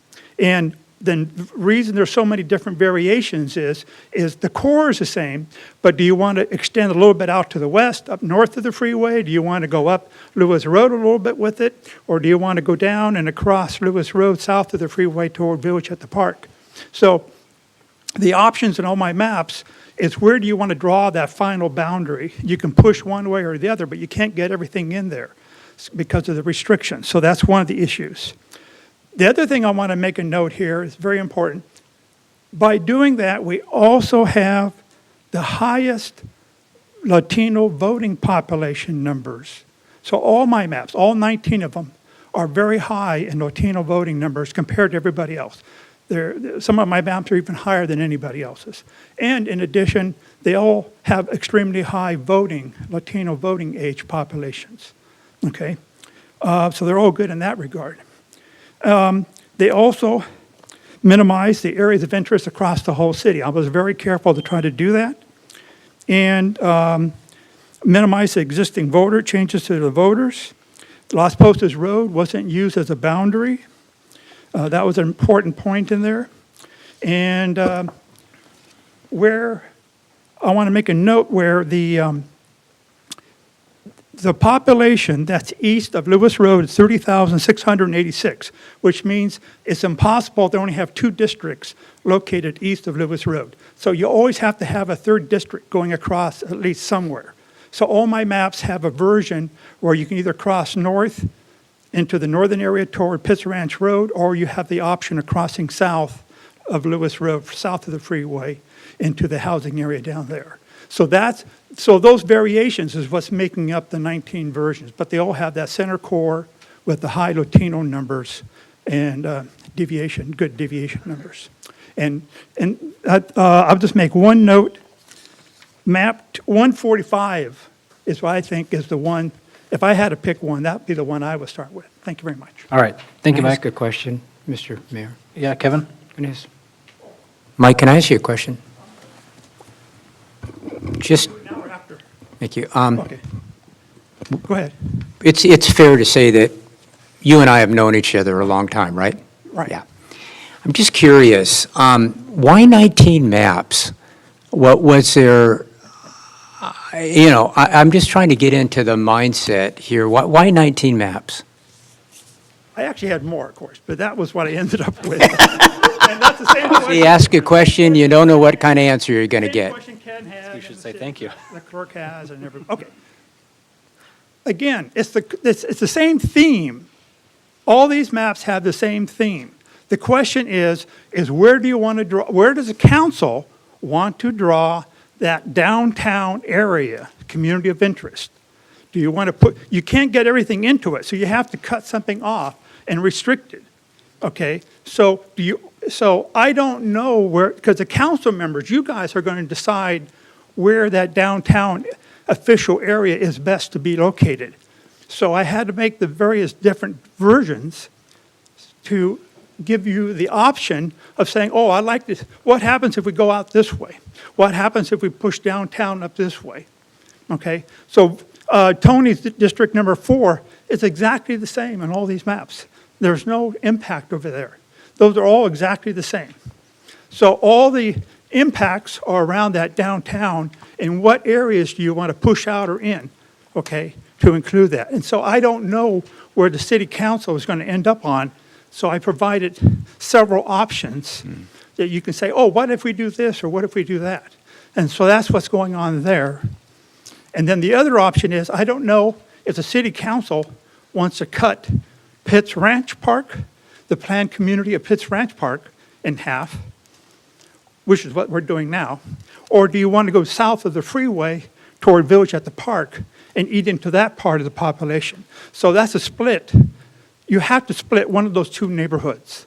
Has to be split, okay? And I don't know what the city council didn't say last time, which of those two communities you want to split or not split. So those are options in there you have to look at. And you can, if that makes any sense, what I'm just saying? So Yeah. that's why there's all those are just variations around the same theme. Okay, fair enough. Providing you options. Thank you very much. Thank you. Thanks, Mike. Jerry Clifford, you are up, and Mark Hanlon, you are on deck. Thank you very much. My name is Jerry Clifford, as you might know. As a citizen, I find this very confusing, as you do too, obviously, and I really appreciate all the work everyone has done for it. But I can't follow all of these little innuendos, and I think that I would like to see maybe 3 or 4 maps that we can then, as citizens, look at and say, yeah, I can really look at these carefully and decide and give you input. So from my point of view, I really believe in the districting approach and what you're doing, but if you want public input, you've got to give me not 27 maps, but maybe 3 or 4 or something where I can really look at them and then give you honest input. So with that, I want to thank you very much. Thank you very much.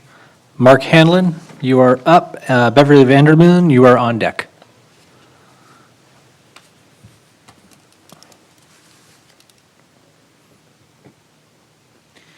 Hello, I am Mark Hanlon, the author of Public's Maps 105, 106, and 107.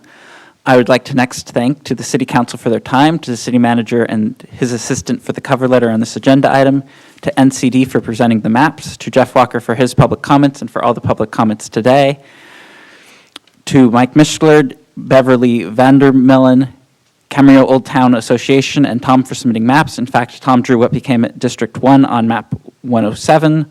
All maps are numbered so that the incumbents remain in their current districts, so with all maps, I recommend keeping the current district elections sequencing.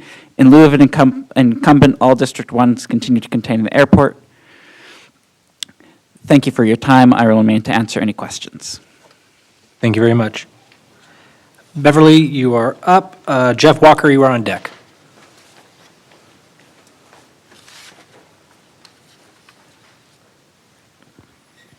Good evening, City Council. This was a fun challenge to do. I listened to all the discussions and all the requirements, when we did this the first time. It's certainly not an easy thing to do. I just really, kind of simply, I'm glad my map that I submitted got kind of realigned a little bit as to what I submitted so that it is qualifying at least to be considered. One of the things that I didn't manage to do on it when I was working on it was one little area where the Ralph's Supermarket is. I kept trying to make that and put it into Area 1. As hard as I tried, every time I clicked on that, it highlighted a whole bunch of other area that I didn't want to include. So I had intended to have that area included in Area 1, but I couldn't find a way to do it. So, and my focus was really more on keeping different, what I consider areas of interest, with keeping Springville together, keeping Village at the Park together. I was concerned with keeping Pitts Ranch together. So I was working towards those ends and still trying to get it under 10% and things that went together. But thank you for this opportunity. Thank you very much. Jeff Walker, you are up. Bev Dransfeld, you are on deck. And then after that, I have no more cards. So if anyone else wants to speak, please get your card in. Thank you, Mayor Mulchay. I'm Jeff Walker on behalf of the Camarillo Old Town Association. We had submitted map 102, which survived the first time, and now it's 102B. Really, we set out our definition of town. Town's pretty simple. First of all, it's south of Ponderosa, or what I could call SOPO. Nothing above it. The district, the community changes south of Ponderosa. We looked at single-family houses built before the 101 went through there and ripped apart these neighborhoods. And we looked at multifamily along the 101 and near the airport. And we talked about all the burdens that these neighborhoods bear and the environment and the noise and all that. But by just simply doing that, we created a district that a council member hasn't resided in over 40 years. Councilmember Craven, you definitely may not know, you may know a little more of that. As far as I can think, it's 40 years. There's been nobody in that district. The map we submitted actually balances development, so where we know it's going to happen. We know that the People's Lumber site's going to be developed. That's going to be in our District 1. We got Springville in District 2. We have the Kmart site in District 3. That keeps getting back into Old Town. We know there's going to be additional population in District 3. And then District 5 is going to have the Cam Springs development. The District 4 is built out. I mean, it's probably going to be a taker from here on out. We use major streets. It's like we want to minimize division of neighborhoods. Some of the streets are using the boundaries: Sweetwater Avenue, Truman Street, Vista Circle, Chandler Street, Eileen Street, Skeel Drive, Roland Avenue, Dar Street, Centennial Street. Put a blank map of Camarillo. We want to keep this simple. I dare half the people in this room to tell me, put on a map where these streets are. Ours uses Ponderosa, Temple, Lewis, Las Posas. Pretty simple. The one thing is the disenfranchised, that's unemployed. People are going to get disenfranchised. But we'll all get 2 shots at this map. Everybody. Unlike the last one, 2 districts got a shot. And it was during an election where you couldn't canvass, you couldn't go have coffees with people.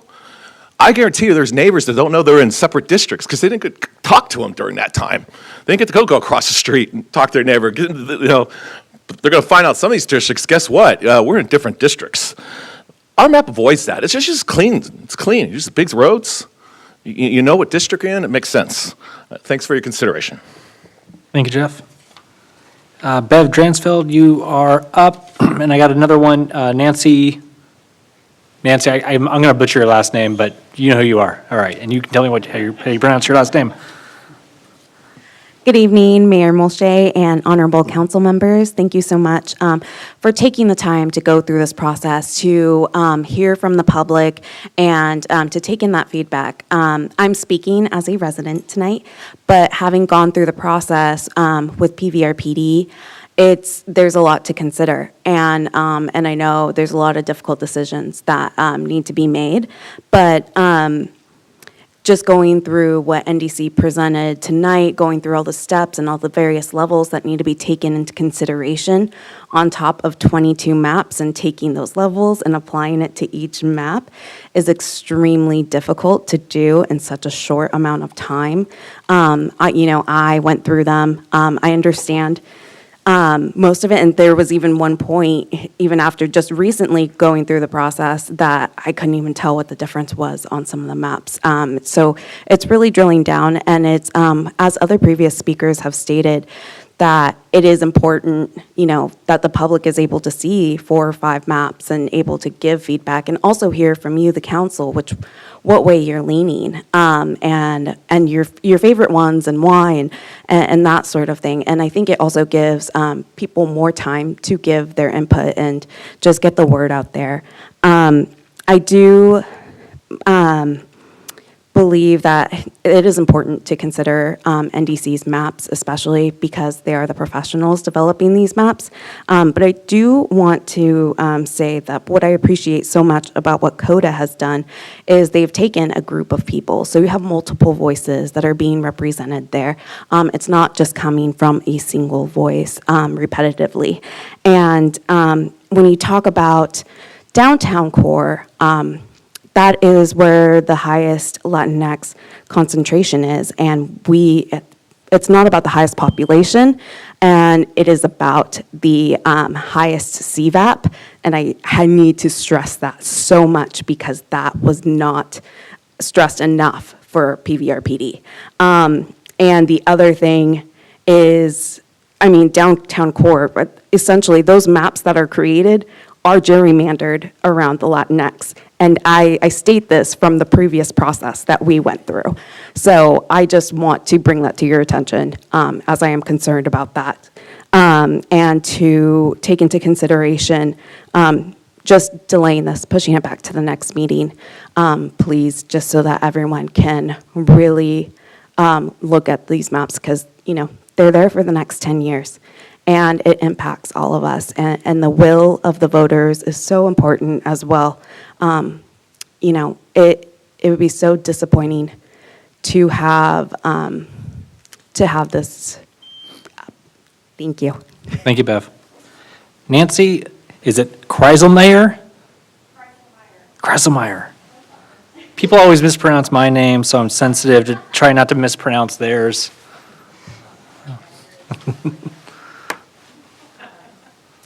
So I just wanted to go ahead and also echo some of the sentiments that have already been shared. As a resident of Camarillo, I grew up in Camarillo. I love this town, and I really want to make sure that the voices of the people are heard.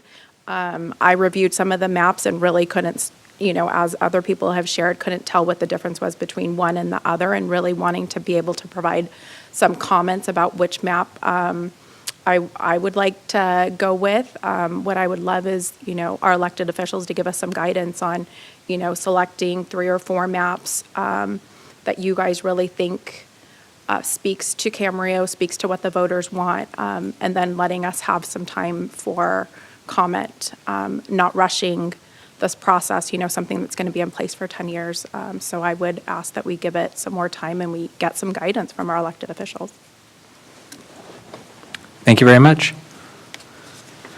All right, that was the last card I had. Does anyone else, before I close public hearing, does anyone else want to speak? Going once, going twice. All right, I'm going to close the public hearing, and us up here on the dais will get to discussion. So who wants to lead us off? Charlotte?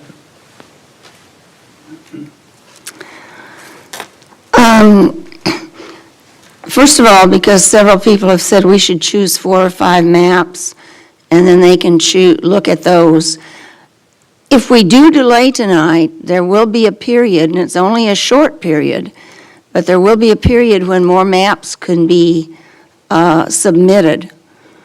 And there'll be a public hearing, and it will be on any new maps that have been submitted, as well as any that we give the go-ahead. So if we choose 4 or 5 maps, just understand they're going, and then come back. Or if we choose 1 or 2 and come back, there could very well, depending upon how Mr. Mishler's arm is, we could still have 14 or 15 maps next time. I'm sorry, Mike, to pick on you. Okay, I spent a lot of time looking at these maps. And as far as I was concerned, the little itty-bitty nuances didn't really matter. I had certain things I was looking for. So in my opinion, we can dispense with 20 of these maps for the same reason.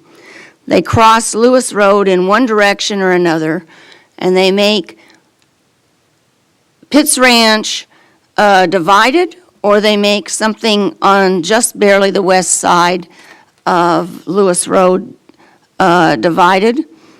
And I don't think those go together. So the maps that I took away after looking at them were NDC map 102A, NDC green map, NDC orange map, and public maps 104, 106, 108, 132, 133, 134.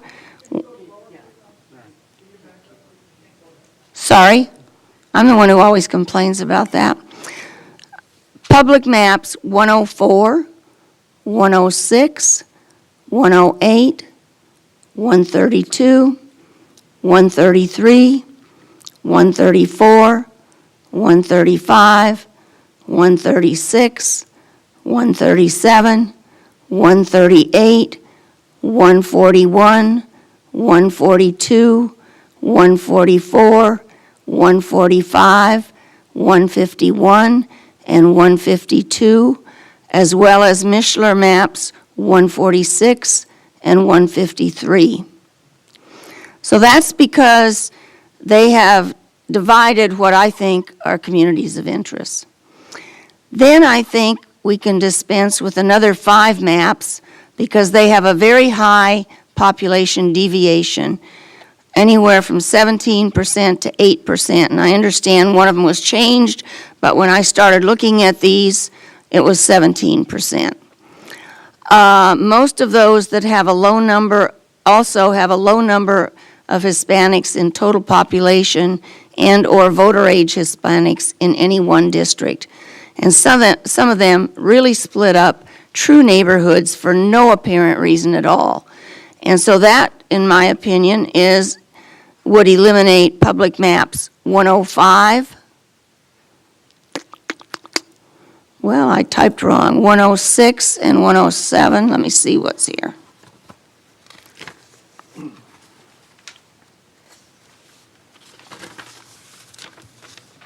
Okay, I duplicated 105, 106, and 107.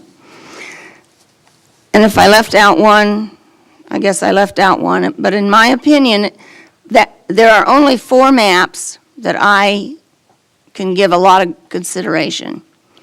The first one, and they're in the order that I like them. The first map is Public Map 124. It only has a 4.97 deviation of population. To the greatest extent possible, it follows major streets and similar housing tracts. It keeps Old Town, the airport, the area immediately north of the freeway, plus the older housing in Dawson Drive, all in the same district. Further, District 3 has a 40% total population Hispanic and a 35% voting age Hispanic population. And that's as good as those numbers are going to get if we're going to try to keep an area altogether compact and make it possible for a minority to become elected. The second one is Public Map 120. It has a 5.36 deviation. It keeps Old Town, the airport, the area immediately north of the freeway, and the older housing in Dawson Drive, all in the same district. Additionally, it has the same percentages of Hispanic total population and voting population as the previous map. There's very, very little difference between Public Maps 124 and 120, so I think either one of those two would serve the city well. I also think Public Map 121 is a good map. This one has the same attributes as Public Maps 124 and 120, except that it only has a 32% voting age population. Mishler Map 125 has some of the same characteristics as Public Maps 124, 120, and 21, but I don't like the way it's configured. It does check the boxes on most of the things on my list, but it pits 2 sitting city council members against each other, and since we have 3 other maps that I think are very good, I really don't like that one. So those are my comments. All right. All right, Susan? I spent a lot of time on this. I have pages and pages of my notes. But I didn't find it helpful to try and identify my favorite at this point. So I'm just going to kind of go through some of my comments. I'm going to address, nobody's put a name to it, but there are 7 out of your 19 maps, Mr. Mishler, that put Kevin and I in the same district.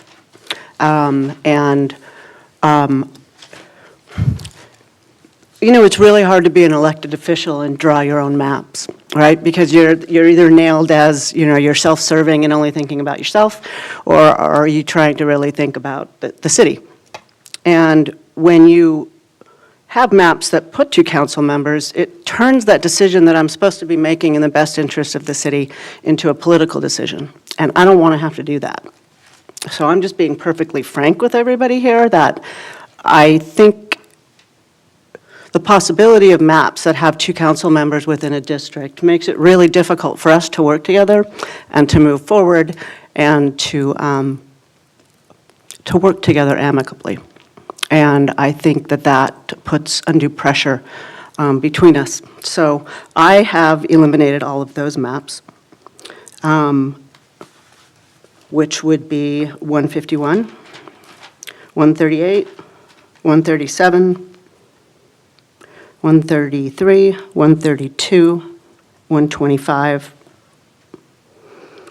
104 was another one that put us in the same district. So that takes care of that pile. I don't mean that in a derogatory sense, sorry. Just I had piles of how I separated these all out. I'm also concerned, it's just easier for me to kind of go off of Mrs. Craven's comments and the 4 that she liked. I don't know if she realized that those maps all split Village at the Park, right down Camarillo Commons. And that is a community of interest, and I think that's really, really important. And so I had actually eliminated 120, 121, 124, and 125 because of that. I have a problem with 141, 2, 4, 5, and 6 because of the way the boundaries are drawn between 2 and 3 and 3 and 4.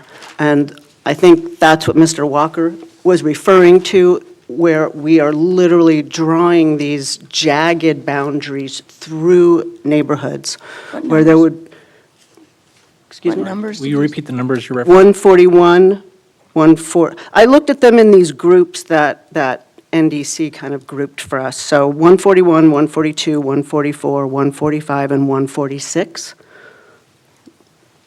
And so the way that they are splitting the neighborhoods are not on any major streets. They are on very small neighborhood streets. And there would be multiple streets where your neighbor across the street is in a different district.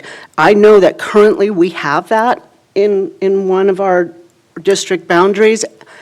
I don't like it, but I don't want that to spread, and I don't want that to be a regular way that we're drawing our boundaries.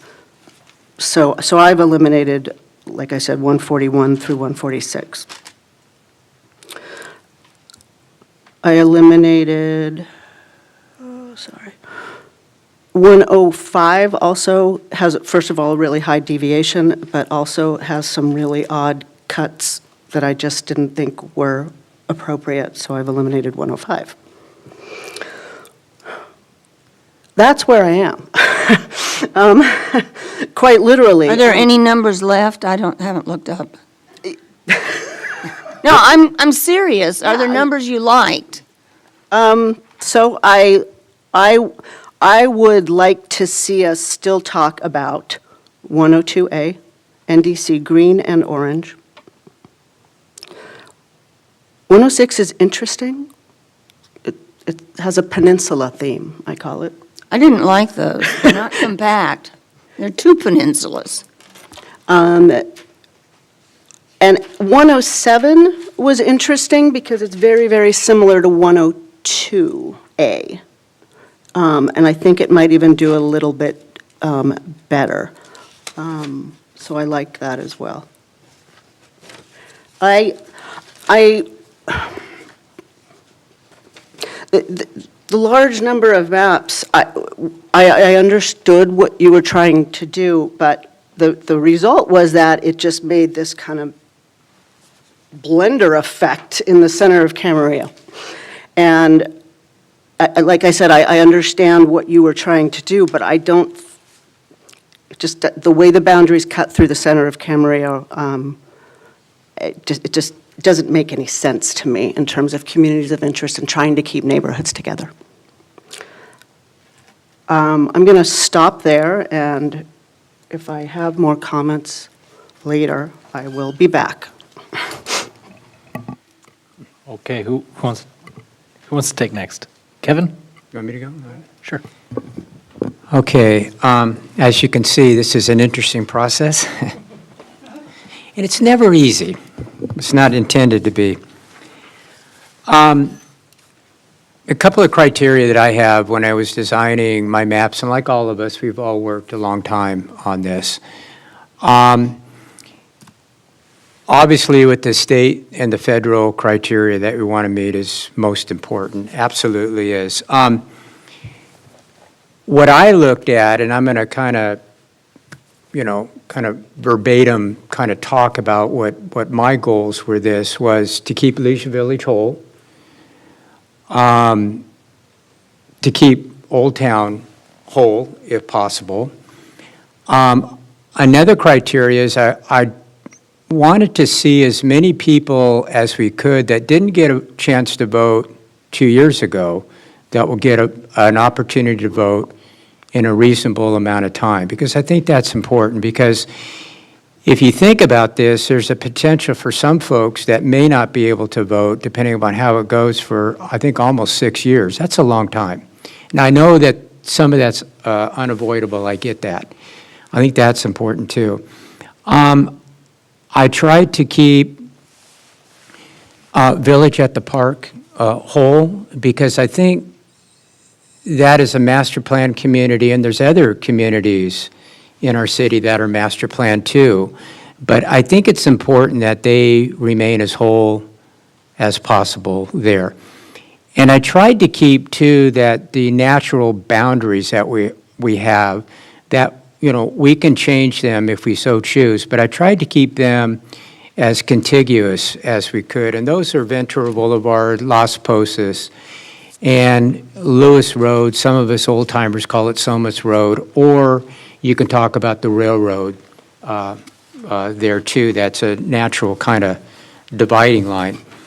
So I tried to get down to a reasonable amount. I don't know if we're going to be able to make a decision tonight, but I strongly encourage the council to at least, if we don't make a decision tonight, to get down to a manageable number. And I think that's anywhere from 3 to 5.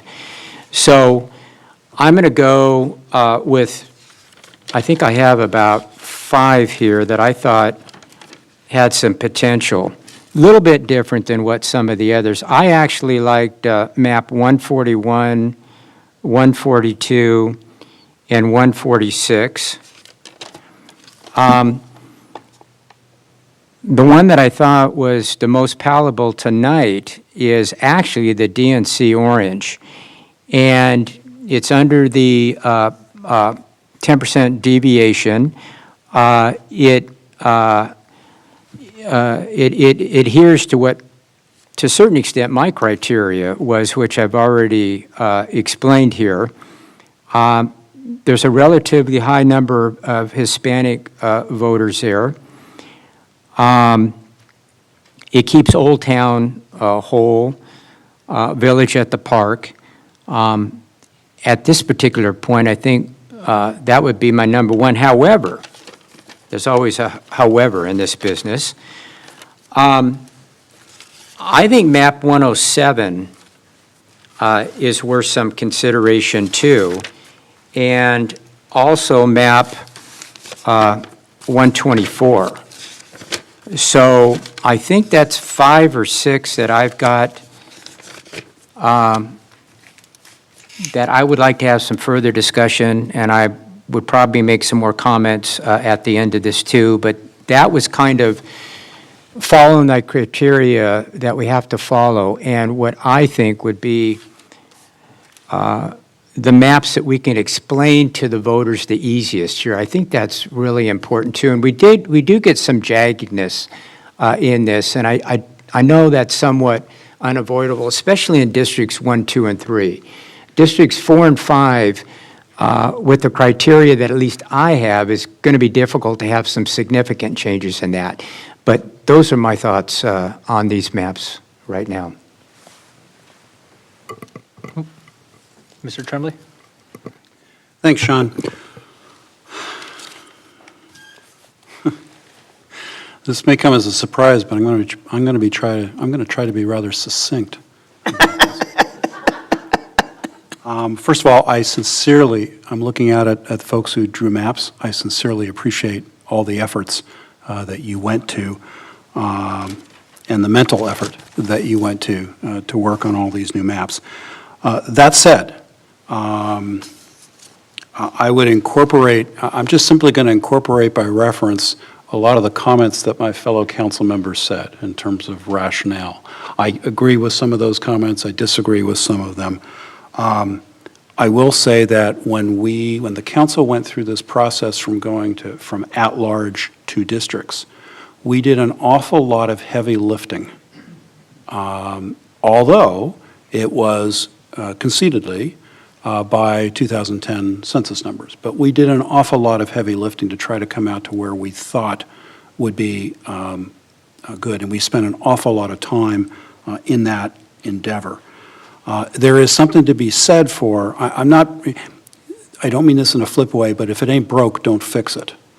But what I really mean by that is that there is something to be said for taking what you have and tweaking it in a way to try to improve it rather than to engage in some wholesale changes. That said, I think the NDC orange map offers the best balance and the best blend of what all 5 of us spoke about on January 26th. And I would refer to those comments from January 26th if anybody would ever look at them again. Respectfully, I don't see a need to postpone. I understand. But we're put in this position to go ahead and make a decision. So I am in support of the NDC orange map. I don't believe that I'm happy to have discussions on 4 or 5 maps. I don't believe respectfully that we need to delay or defer the decision tonight and send 4 or 5 maps back for consideration. I'd rather go ahead and do it tonight. I do have the concern that if we defer this decision tonight, we may end up having many more maps come in between now and the time of the next public hearing, and that is self-defeating. So again, I'm in favor of the NDC orange map, and I'm ready to make that motion when it is appropriate. Thank you. All right. I've been keeping all your guys' notes here on Excel. Quick, before I speak, Susan, I have a question for you. You didn't make any comment on maps 134 through 138, I don't think.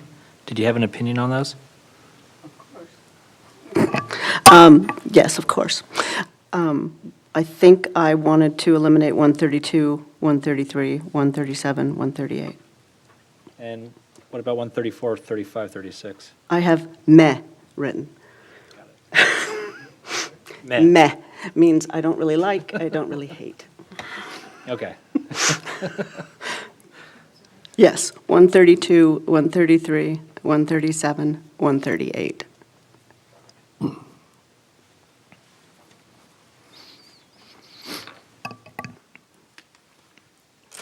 All right, I will try to be as short, sweet, succinct as I can be. I'm going going to try to impress myself tonight. So I hear the community concern. I want to address that first and foremost. I really, one, I appreciate everyone who submitted a map. Two, I appreciate everyone who came and spoke and who came up to today, whether you submitted a map or not, and you're participating in this process. And I appreciate it, because that's the one thing we need more than anything, is we need participation. So either you submit a map or you let us know what you think of what's here. So I greatly appreciate that. There's one thing I want to make sure, I think is critical, that we avoid, and that's obviously any perception that there's some sort of gerrymandering or a game being played or politics at hand or anything like that. We can't have that. We can't stand for that, and it'll just undermine this process and undermine ultimately the people who are elected from that respective process. So it's critical that we make sure that we do this, albeit efficiently, but that we make sure that we give ample time and attention to making sure that people understand the process and they feel like we've given adequate attention. To that end, I'm not opposed to. I know that it would only keep the window open for 2 more days for people to submit maps, and it would only effectively push the final decision to the next council meeting. I'm not opposed to that if that helps put people at ease and feel like we're giving adequate time to this process. I don't think I don't think it's necessarily going to matter all that much, but I'm not opposed to doing that. There was only really one. I'm somewhat biased because I eliminated pretty much almost every map for one reason or another. With a notable exception. The way that some of these were proposed in cutting, I had some red lines, certain things that I didn't think should be allowed, or that we should embrace. The cutting through of obvious communities of interest, very well-defined neighborhoods. First and foremost, Village of the Park. I saw that on a lot of these maps. I don't think we should be, that is one planned community. Any map that did that, I immediately kind of ruled that out. I agree with, some of these maps have this kind of, what almost seems like a randomized, dare you say, gerrymander method or thought to them, and how it cuts through neighborhoods in the central Camarillo. I eliminated those. I completely understand the argument, and Mike, I think it was your argument that when it came to everything east of the railroad track, there was no ifs, ands, or buts because of the population density. Something's going to have to reach over those railroad tracks. You're absolutely right to that end. The map I was really drawn to, and I was kind of outspoken about at the time before, was 102A, or it was 102. We suggested an amendment to it to make it 102A. Jeff, you talked about how your original submission, you had a methodology behind it, a very lengthy one. I completely subscribe to that kind of that thought process and how you laid it out bit by bit, detail by detail. So I completely understood your thought behind how you came to making this map, and I would agree that it is, of all the maps, it is probably one of the most simple, in that everything is really cleanly delineated by major arterial streets in Camarillo. And SOPO, we should absolutely make SOPO a thing.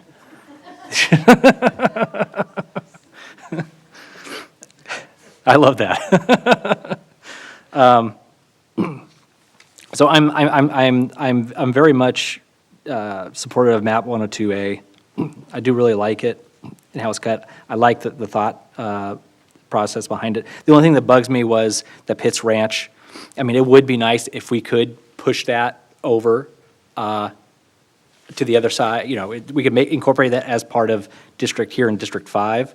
But I know that there would have to be a give, and that give would be then splitting Village at the Park, which is something I definitely don't want. I don't want to see happen. My runners-up, if you may, were the NDC green map and the orange map. Effectively, what I'm saying is pretty much every new map that had been submitted this round, I found something that I didn't like on every single one to varying degrees. And to be honest, I'm not entirely in love with the map that we have now. Our current district map, which I know orange is most closely mirroring. And there's just certain aspects of it I just don't like, and largely because it runs contrary to what some of the theory or thought process behind map 102A. I'm kind of taking that and I'm kind of applying some of that to a lot of these maps because I liked the logic behind it. And so I kind of subscribed to that logic and I started applying that to each of these maps as I saw. And I simply found just things that didn't quite jive. So I'll freely admit that I'm somewhat in love with map 102A. So I haven't told my wife yet. But that's all I got.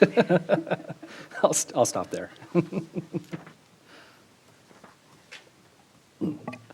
Can I just, I sorry. think it's interesting, 102A and 107 really show how that Pitts Ranch area and the village at the park, it shows how you have to trade, it's a trade-off. They're, It does. The only thing I didn't, aside from Village of the Park, 107, and I will say this because I'm echoing what I think I'm echoing some of Mr. Trembley's sentiments, how it cuts through Wood Creek, and it cuts Wood Creek between districts 4 and 5. That was another thing. Aside from the fact that it split Village of the Park, that was another thing I didn't quite like at that. Trying to keep Mission Oaks as compact as possible and whole as possible, I think is important. Coming from Mission Oaks, being grown up in Mission Oaks, I have a soft spot for that. But It has a higher population deviation to 107. yeah, 96%. Yeah. I'm speaking for myself, but I kind of subscribe to. I didn't look at the all these maps except for 108, the incorrect version of 108. They all fell into the proper population deviation. So I didn't really make a value judgment whether it was 4% deviated or 8% deviated. As long as it fell within that 10%, I tried to hone in more on how it defined, how it cut up respective communities of interest, neighborhoods, and the like. So I personally didn't give any weight to the deviation. If it reached probably like 1% within that 10%, then I know that looking out 10 years, that may be a cause for concern, because then it's definitely it very likely will cause somewhat of a rebalancing of the map. That was the other thing I was looking at too, knowing where the development is coming. It happens very slowly, and we effectively know where development's going to be. The developments that are going to come about between now and 2030, for the most part, we know the big ones. So I kind of looked at these maps with that in mind too, seeing that come 2030, how much, based on that development, how much would these maps need to be rebalanced at that time? Which is another reason why I kind of liked 102A, because I felt rather confident that even with some of that development, it wouldn't likely change very drastically between now and 2030.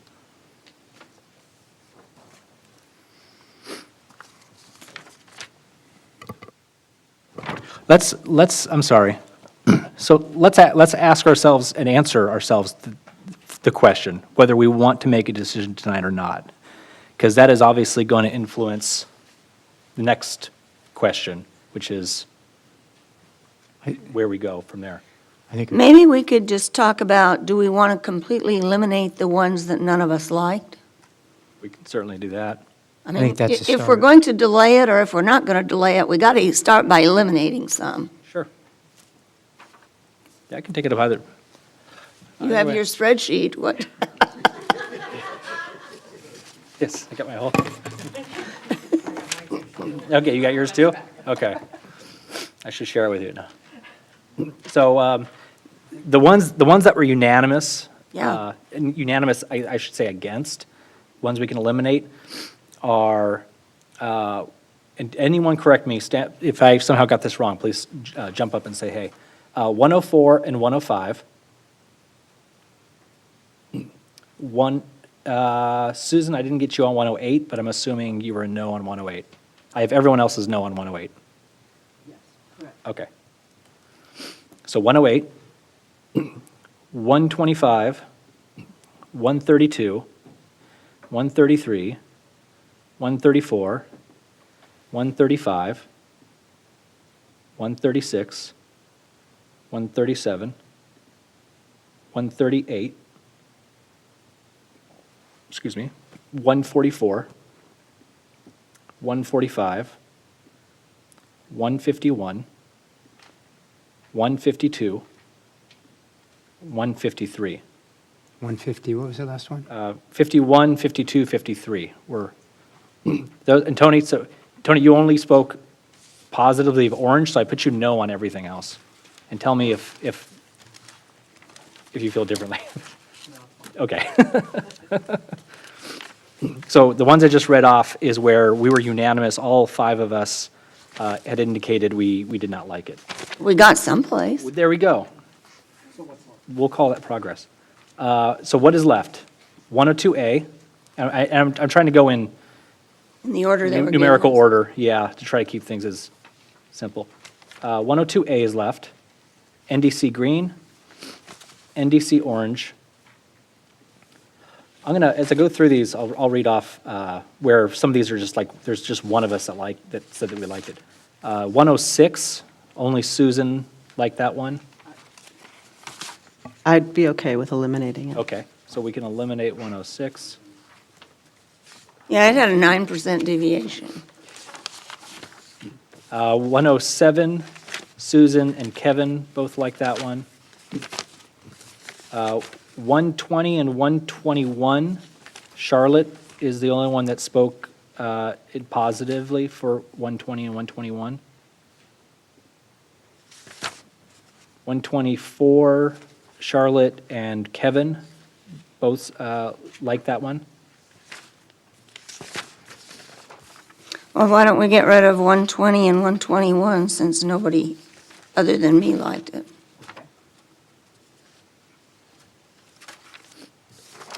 And then the number, last two. So 120 and 121 were the only one that are gone now. Those are the only one, only Charlotte liked those two. 124, both Charlotte and Kevin liked. And then the last three, 141, 142, and 146, only Kevin spoke highly about. Wait a minute, all 3 of them or just, Those three. okay. So 141, 142, and 146. So those are going bye-bye. Am I right? Yeah, unless you want to make a strong argument. Can you The last three? go back, what, 141. Sorry, Mr. Mayor. Did you say eliminate 141, 142, and 146? 141, 142, 146. Okay, thanks. I think Kevin is comfortable with saying no to those. Sean, So we have 5 maps, is that correct? can I go through, just make sure, we're going to keep the orange map, 102A, 107, is that right? Yep, Green map, yep. 106, 124. That one, 106 is gone, and it only 106 is 124. gone? 120 120 is gone. stays? Gone. Gone, Okay, 121, is gone. 124, We still have that. 132? Everything else is gone. Okay, so we're down. After 124, everything Want else to make will sure, be gone. 1, 2, 3, we're down to 5. If I were to change my, We're down to 5, right? We're down to 5. Yes. Can I just read them off so I know, make got it. sure I'm on the same wavelength? Okay, 102A, NDC orange, NDC green, 107, and 124. You got it. I'm happy to change my feeling on 107, if I'm the only one. Okay, you and Kevin are the only one on 107. Because I think 102A is better, so, compared to it. Pretty close, but let's see, bump it up, it just bounces District 3 over to Flynn Road, which it is right now. For me, it's the Village of the Park. And it changes 2 a little bit too, yes. They're close, though. So are we going to keep it or not? Well, Susan's saying that she'll drop her support of 107. That only leaves Kevin in support of 107. So it kind of goes down to Kevin. How strongly do you feel about 107?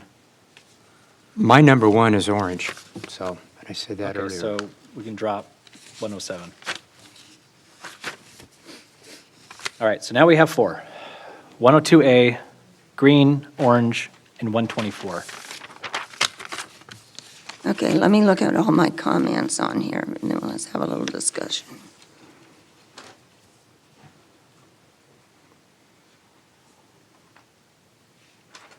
Actually, I'll tell you where everyone landed on. Susan and I both spoke highly of 102A. Susan's the only one who spoke highly of NDC green. NDC orange, Susan, you spoke highly of that. Kevin did, and Tony did. And then 124, only Charlotte and Kevin spoke highly of 124.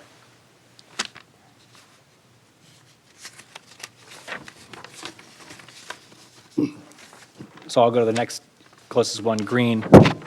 Susan, you were the only one who said anything about, or anything in support of NDC green.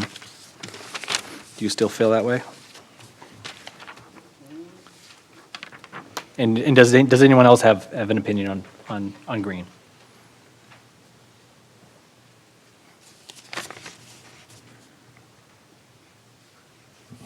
I still like it, but if I'm in the minority, it's... Oh, I'm sorry, Kevin? What's that? Oh, he mentioned green? Okay, you liked green? Oh. Okay, then I had that wrong. Yeah, so we still have 102A, green, orange, and 124. Is the green map? So in other words, you're the one who spoke to this, Your Honor, so let me ask. Sure. It's more important to, because the rest of the lines look the same to me. It's more important to you to keep Village at the Park together versus Pitt's Ranch. Yeah.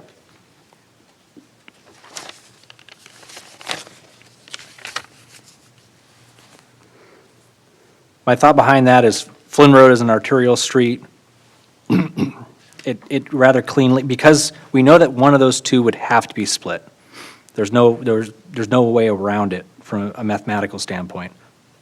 So, given that choice, the lesser of two evils, if you want to call it that, I figured leaving Pitt's Ranch split, which we already have now, which we were happy with before, and which is really well delineated by Flynn Road, versus cutting up Village at the Park, which I just simply know from experience is a very, very tight-knit neighborhood. So it's just how you define community of interest. I would define Village of the Park as a pretty well-defined community of interest.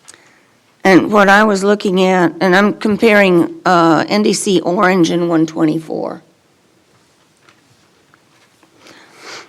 I'm looking at, and I suppose I could be looking at any of them, but those are the ones we're talking about. I'm looking at districts 1 and 2, and then when you add 3 in, I think 3 on 124 is much more compact, which it also is on 102A. I think that on NDC Orange, district number 3 is although it's somewhat like it is currently, going down all the way to Pleasant Valley Road and then up above Las Posas Road and being really skinny, somehow I think that that is diluting, or let me change that word. I think it could be a lot better by keeping the airport, Old Town, and the surrounding area together. I don't know if there's a way to do that. Maybe that's what NDC map 2A 102A does. That was something that you spoke to that last meeting, and I echoed that as well. And I think the way you put it was, someone in the Heights, right there, yeah, I would say at the top north, what is someone at the Heights, what exactly do they have, what kind of common interest do they have with someone who's, in Old Town? Yeah, I just feel, District 1 was spread all over the place to begin with. And so we're making it more compact, but now we're making District 3, on NDC Orange, spread all over the place. So that's, I'm talking to NDC Orange because several council members liked it, and this is what I thought was a real problem with it. Yeah, it was an issue that I had as well. Does anyone else want to opine on that? Tony, go ahead. I'm not usually reticent about opining on anything, although I've been kind of uncharacteristically quiet tonight. As I sit here, it's obvious that all of us, each of us, have spent hours and hours on this drilling down, for which I'm really thankful to all of you. I'm also very impressed, having not spoken with any of you on this, all of the different perspectives that we have on how to reach these decisions I'm really impressed. I'm left to reflect on the fact that it goes back to a comment I made at the beginning, and that is, or a question of our consultant, and that is, all in how we happen to subjectively define communities of interest for purposes of California voting rights laws. And all of the ways I would submit that the comments all of us respectively have made are all valid as communities of interest. We just happen to see things differently, which is, the part of a wonderment of being a 5-person council. It would be real boring if we all saw things the same. The reason that I just went with one, at the risk of oversimplification, and I'm coming back now, Charlotte, to NDC Orange, is because I believe that on balance, it brings us the balance that we seek. It responds to the components that we articulated on January 26th as to what was important to us. And I note that with respect to with respect to NDC Orange, that with respect to the CVAP percentage Hispanic percentage for District 3, it's at 34%, which is higher than, it is higher than NDC Green. It is far higher than 102A. And wait a minute, 102A is 33, but it's in a different district number because it's... Oh. It's 1% difference. I'm sorry, okay. Well, that's not substantial, is it? But it's a No. percent, okay. All right, no, I stand corrected. And it is 1% lower than 124. But it, at the same time, it blends together everything that we, at least what I heard us articulate on January 26th. So that's why I favored NDC Orange. I do not favor NDC Green. I'm about ready to skip onto that one, but I'll hold it from there. I obviously like NDC Orange, and I wanted to be responsive to your comment on that, Charlotte. Thanks. Susan? I am very sensitive to what we talked about at our last meeting, and talked about wanting to have minimal change and to avoid that appearance of, or feeling of being disenfranchised. And so for those reasons, I really do like the orange map. My problem with the orange map is I didn't like our original map I didn't either. to begin with. And so while this is a consistent and it feels like a natural next map, I don't like it. So that's what I'm having trouble with, I think. And it is that District 3 that I just feel. Did I hear comments against NDC Green? I mean, it looks good to me. Tony? Well, there I go. Now I'm going to talk again. I don't like NDC Green. Is that it? Gee, there's a big surprise. Well, I mean, it shows District 4 as District 5, but putting that aside. Well, we're going to renumber these things. Yeah, I get it. I think it excludes a chunk of Mission Oaks that I don't think ought to be excluded. I have a. But so does the other one. Well, I understand that. That you like. I know, I understand, but the one that I like has, in my opinion, fewer things to dislike, I guess is how, maybe I want to phrase it that way. But I didn't think that NDC Green achieved the balance that we were searching for. So I'll leave it at that. So a question of clarification, on balance, are you talking at any point statistically or visually, how the lines are drawn through?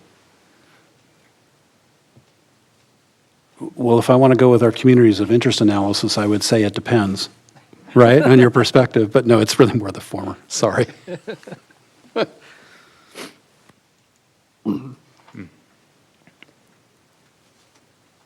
Kevin, I haven't heard, Obviously, we've had a thorough discussion here, and I think they've been really good comments. I think all the maps that were submitted, I think were high-quality maps, and I really commend those that took the time out of their busy schedule to make a map. I think that's really important, but I'm prepared to make a motion, and I'm going to make a motion tonight here, because I think this is really important, and I think that we need to deliberate on this. I think we have 3 solid maps that we can consider tonight, and there may be more, there may not be, but I'm going to make a motion that we bring this back with further consideration for DNC Orange Map, DNC Map 102A, and the Public Map 124. So your motion would exclude green, right? Yes, it would not include green. Could we add it? Would you consider adding it to your motion? Sure, I'd add it, yeah. I'll second your motion. Hold on. That's a good ad. All right, hold on, discussion. Tony? I'm not sure that I heard second that emotion or second the motion, but. The motion. All right, I want to make sure I understand what the motion is. Is the motion, Mr. Kildee, that you would bring back NDC Orange, NDC Green, 102A, and 124?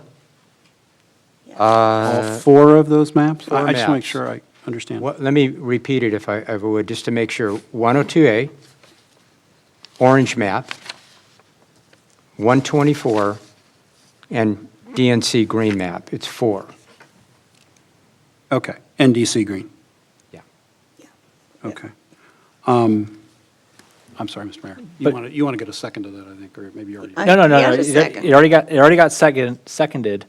I want to make sure we do one thing, because this answered, I was going to ask this before you're effectively making a decision to push this to the next meeting. But in light of that, I want to make sure with now the 4 maps we have, we as thoroughly go through and give whatever kind of, any additional any additional stuff to the community. So that way, anyone else out there who wants to draw a map or redraw a map or draw 19 more maps can. I believe they can. In 2 days. In 2 days. Deadline, right? But make sure that they're able to most accurately provide any additional maps that are consistent with the kind of the groupthink up here. And my hope is that we can make a determination at the next meeting. No, right. I'm asking of us if there's anything else that anyone else wants to comment on one of these 4 maps. Before I make the motion and then conclude this item. I just want to make sure we cover our bases. I just want to make sure everyone's gotten everything off their chest as to their general thoughts on these. Well, I've never gotten everything off my chest, but I'm trying to limit, sorry, to be fair. But in all seriousness, yeah, I mean, I have some issues with some of the maps, the 4 maps that are included, but I would oppose the motion. I think there's already been a second, but I would oppose the motion because I would rather go ahead and make the decision tonight. I don't think we are respectfully going to be any further down the road in 2 weeks than we are now. So, anyway, just to give you my think, so that's why I would oppose the motion, because I think we're ready to have the hard decision on this. Do I have any other comments? We already have a motion and a second, so we're going to have to take a vote on it. Well, no, we can withdraw. Well, you could withdraw, but. Okay, just as long as we're in discussion here, let me see if I can convince you, and maybe I can, maybe I can't. Important, obviously, these are going to be 10 years. We've got 4 maps right now that we can really dive into and really see the nuances of all the 4 maps instead of 28 that we had or so. I think it's important, and I'm just going to throw it out there. I think it's important that we discuss more than one map and really dive into this, knowing that there may be more coming here. But I think 4 is doable, so that's the reason why I made my motion. I'm going to withdraw my second, and let's have further discussion, unless somebody else wants to second that. Let's have further discussion on these 4 maps. I would like to actually see them up there so we can see, the lines are not in the same place below the freeway, south of the freeway, on 3 of them. So on Public Map 124, could you show us the Village at the Park area and get down into where it's divided?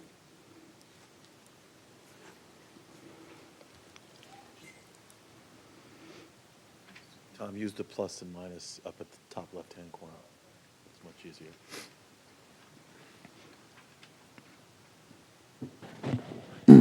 So for clarification, it's divided on the south end using Village Commons Boulevard. And then it goes, Then it looks to follow Village at the Park Drive jogs over to the YMCA and goes north. to right around Pettit, I think. Oh, that's Pettit. What? That's West Oh, Park. Which is that road the road you use to enter to get to the fields. See, it's Yeah. divided. So it has the condominiums across the street from the YMCA and the apartments across the street in a different district. Yeah, and part of the homes, because it jogs. Okay, so now I can see that. So what about NDC Green? Where does it?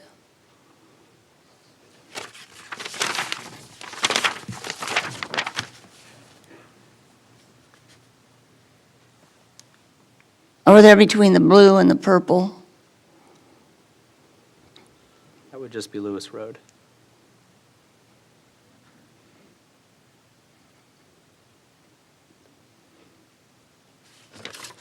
That's, no, Lewis Road is the dotted line, so that's the apartment, the new apartments, the unbuilt apartments or condos or whatever they are, and the, what is it, Rancho Callegas housing tract, the older housing tract up there.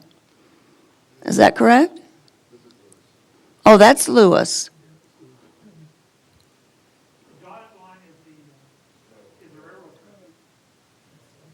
This is Lewis. No, I think that's the current boundary now that I look at it.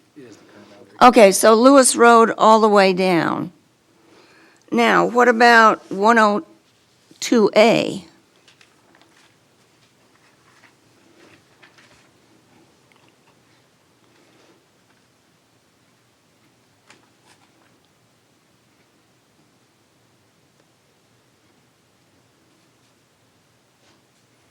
It's a straighter line than the other one was. What is that street? That's Village of the Park Drive, and then it jogs behind Mike Loza, and then down, it divides where the industrial zone is versus the residential. So the new apartments are on the, Or on the, are on the other, on the orange or whatever color that is. the new apartments right off of Lewis are on the left side, so Yeah. the purple, or whatever, yeah, whatever that is. So that one doesn't divide Village at the Park, which was a specific plan in itself, and then these apartments came in later. Right. Okay. Tony had a question. Mr. Mayor, as long as we have 102A A. up, could we ask John to bring it all the way over to the west side to Springville?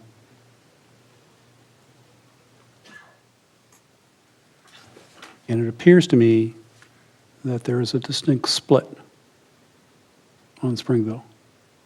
Part of it may be obscured by the layering window there.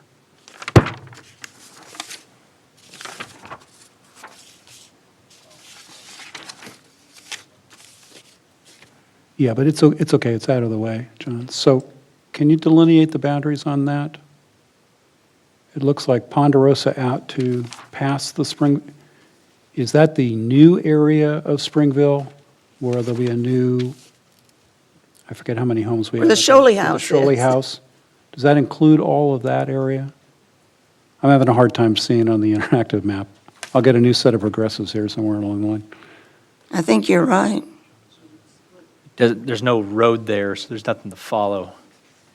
So no, So- it follows Ponderosa where it curves into, Right, It goes, so it turns left, So you the know. pink when I- area is everything to the west of the Springville interchange, is that correct? Yes, Okay. So all But the new the blue that are area going to is. go in after that Okay, will be thank you. separate.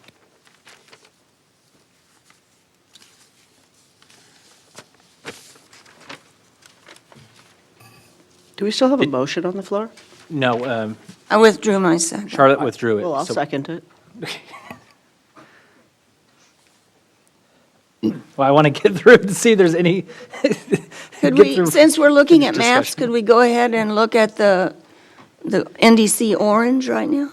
Yeah, let's look at the orange. And particularly down there, I guess it's the same division. It follows Lewis.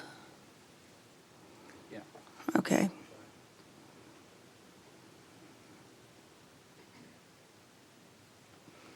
Okay, that answers my questions on those. Seeing that you're on orange, can you zoom in, I don't know what you want to call it, see the purple right there? How does that cut? It looks so irregular, so I didn't know what streets it actually followed.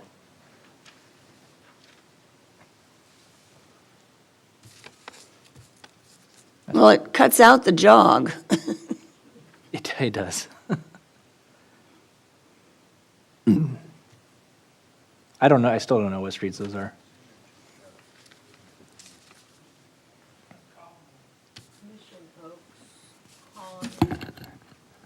Oh, yeah, where it goes down. So, yeah, this is Mission Oaks here. This is Colony Drive. This cuts into via Adobe. and then falls down Los Pueblos Yeah, until it hits Santa Rosa. until it hits Santa Rosa Road. Yeah, okay. And that's which one? That was orange. So that puts you in a different district. No. No, it doesn't put me in a different district. I just didn't Thought like you were how, in that area. I'm on the other side of, I'm on Colony on the other side of Mission Oaks. Ah,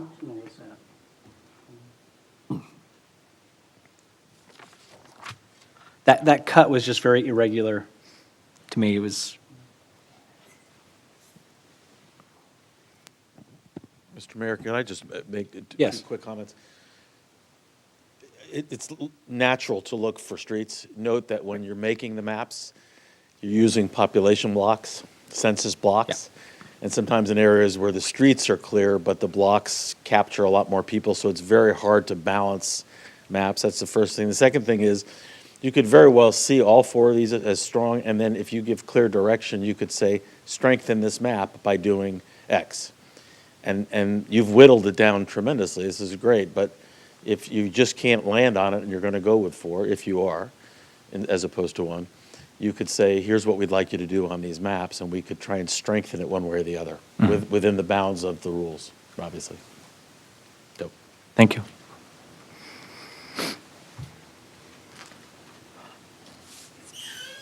Charlotte, do you have additional questions or things you want staff to zoom in on? no, those are the things I wanted to zoom in on. Okay. Was there any other discussion or questions anyone had? Do you want me to read? No, your original motion still stands. Susan had indicated that she's willing to second. I want to withdraw my original and try something new. Are you ready? Man, we're keeping everyone on their feet, huh? Or on their toes. I'm going to make a motion that we bring back 2 maps, DNC Orange Map and DNC Map 102A for further discussion at the next meeting. Say that, orange map and 102A? All right, is there a second for that motion? Okay, that didn't work. I'll second your motion. All right. May I have an, oh, Do we have time for conversation on the motion? Absolutely, we always have time for conversation. Susan, did I interrupt you? I'm sorry. no, go ahead. Okay, I'll try it out on my limb first. First of all, just to confirm what the motion is. It's NDC orange and 102A? Yes. Okay, so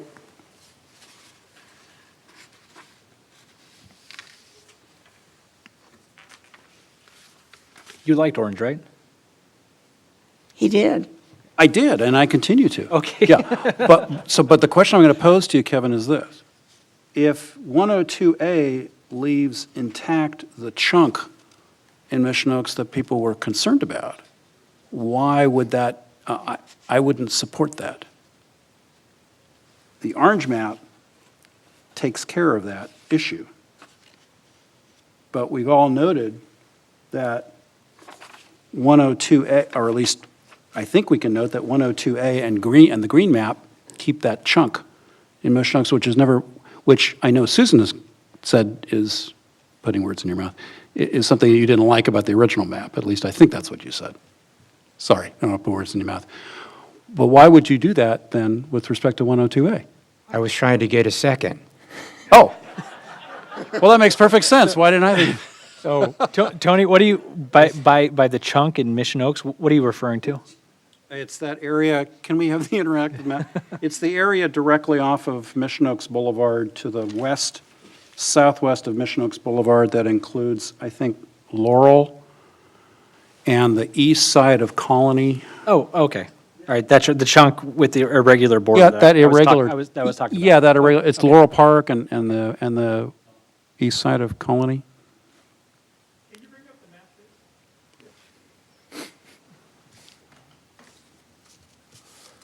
Well, okay.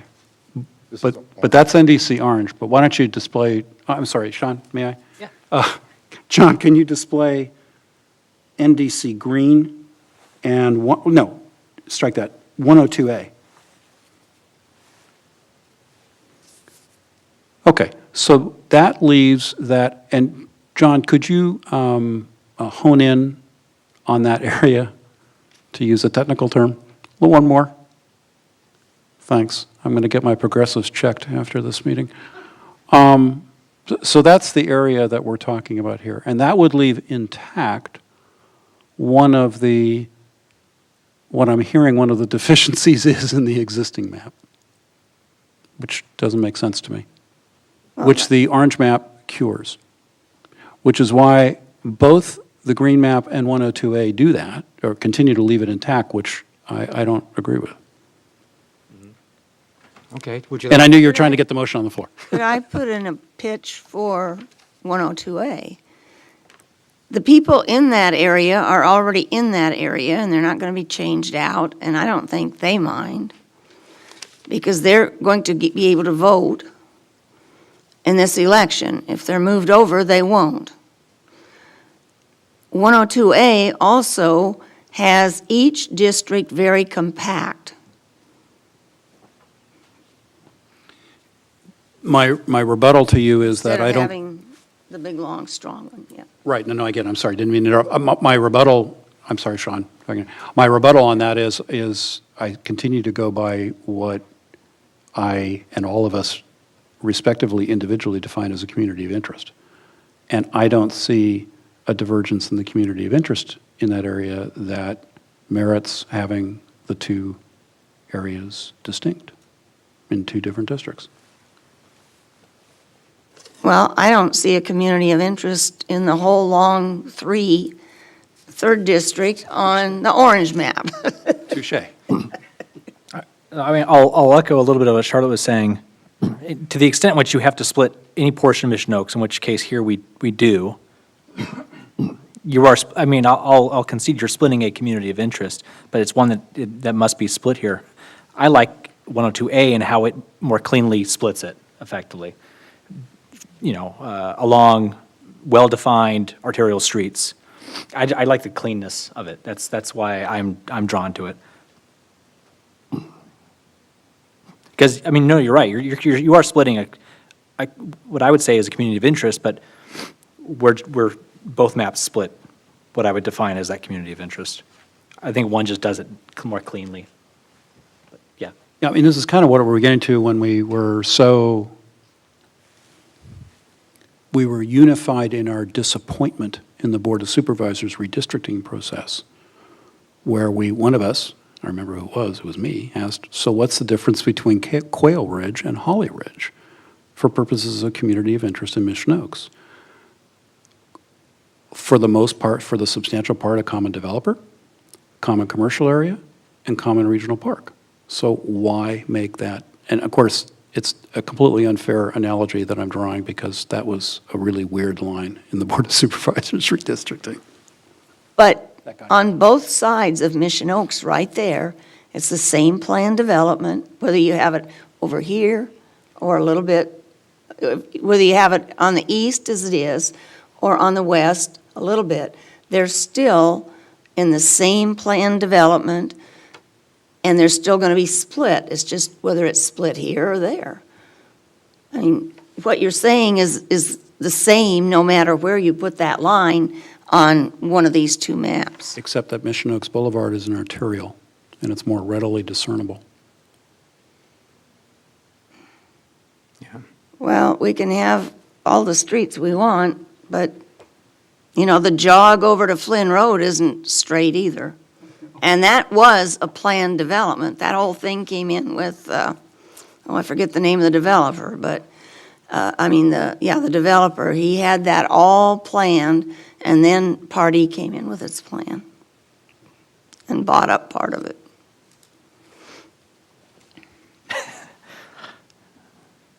All right, well, does anyone have anything else to add? Yeah, Susan. ready to try another one? No, you have a, go ahead. Sorry, let's Susan, and we'll get back to the motions. This is where I want community input. Yeah. So. That's why she seconded. So Kevin, you made it a motion for 102A and the NDC orange map. I seconded it. Yeah. Or did you? She didn't. It's Yeah, I did. NDC orange map. And 102A and is what you... NDC map 102A, right? Right. Yes. Okay. That was what your motion was. That's what my motion was. I didn't hear a second, though. No, I'll second. Oh, you'll second it, okay. Yeah. So I would like green to be in the group that's Talk to- considered. And I realize that's not a motion right now. You can make an Can we amended have motion. Yeah, an alternative motion, is that what it's called? All right. I'll amend my motion for further discussion at the next meeting, to bring back, I'm going to try this again, see if I can get a trifecta here. DNC map, orange map, DNC green map, and DNC map 102A. All right, you amended your motion. Yes. Just to make it complicated, I'll withdraw my second. Do you want to second his motion? I will second that. All right. Well, we haven't had any motions that died for lack of a second. All right, I have a motion on the floor. I have a second. Any further discussion? I'm going to ask for a vote. Okay. Everyone, please vote.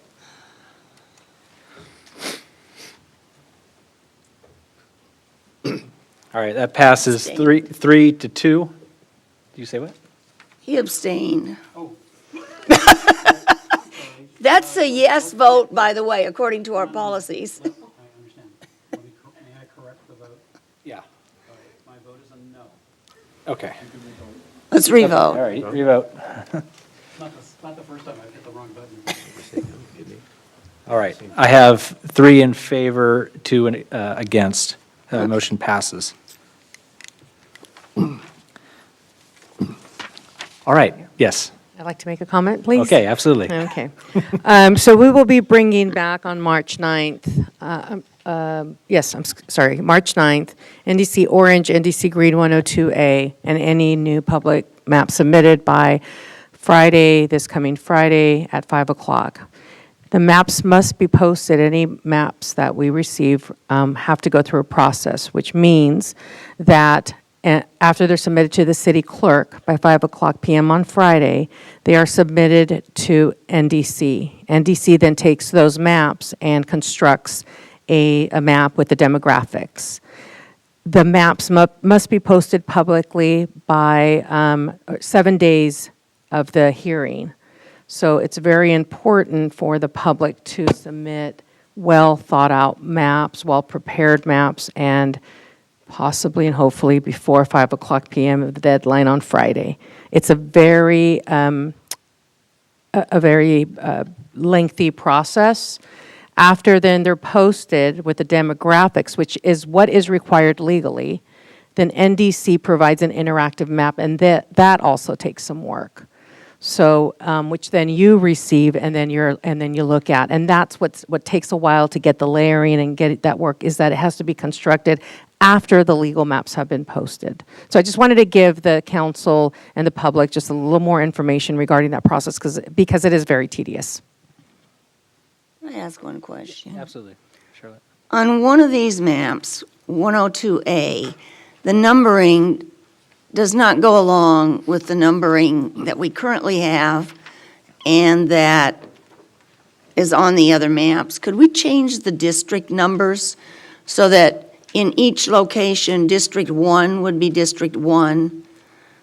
I District, apologize, I mentioned it earlier. We'll make it uniform. so that all of them would be uniform. That's all I'm asking.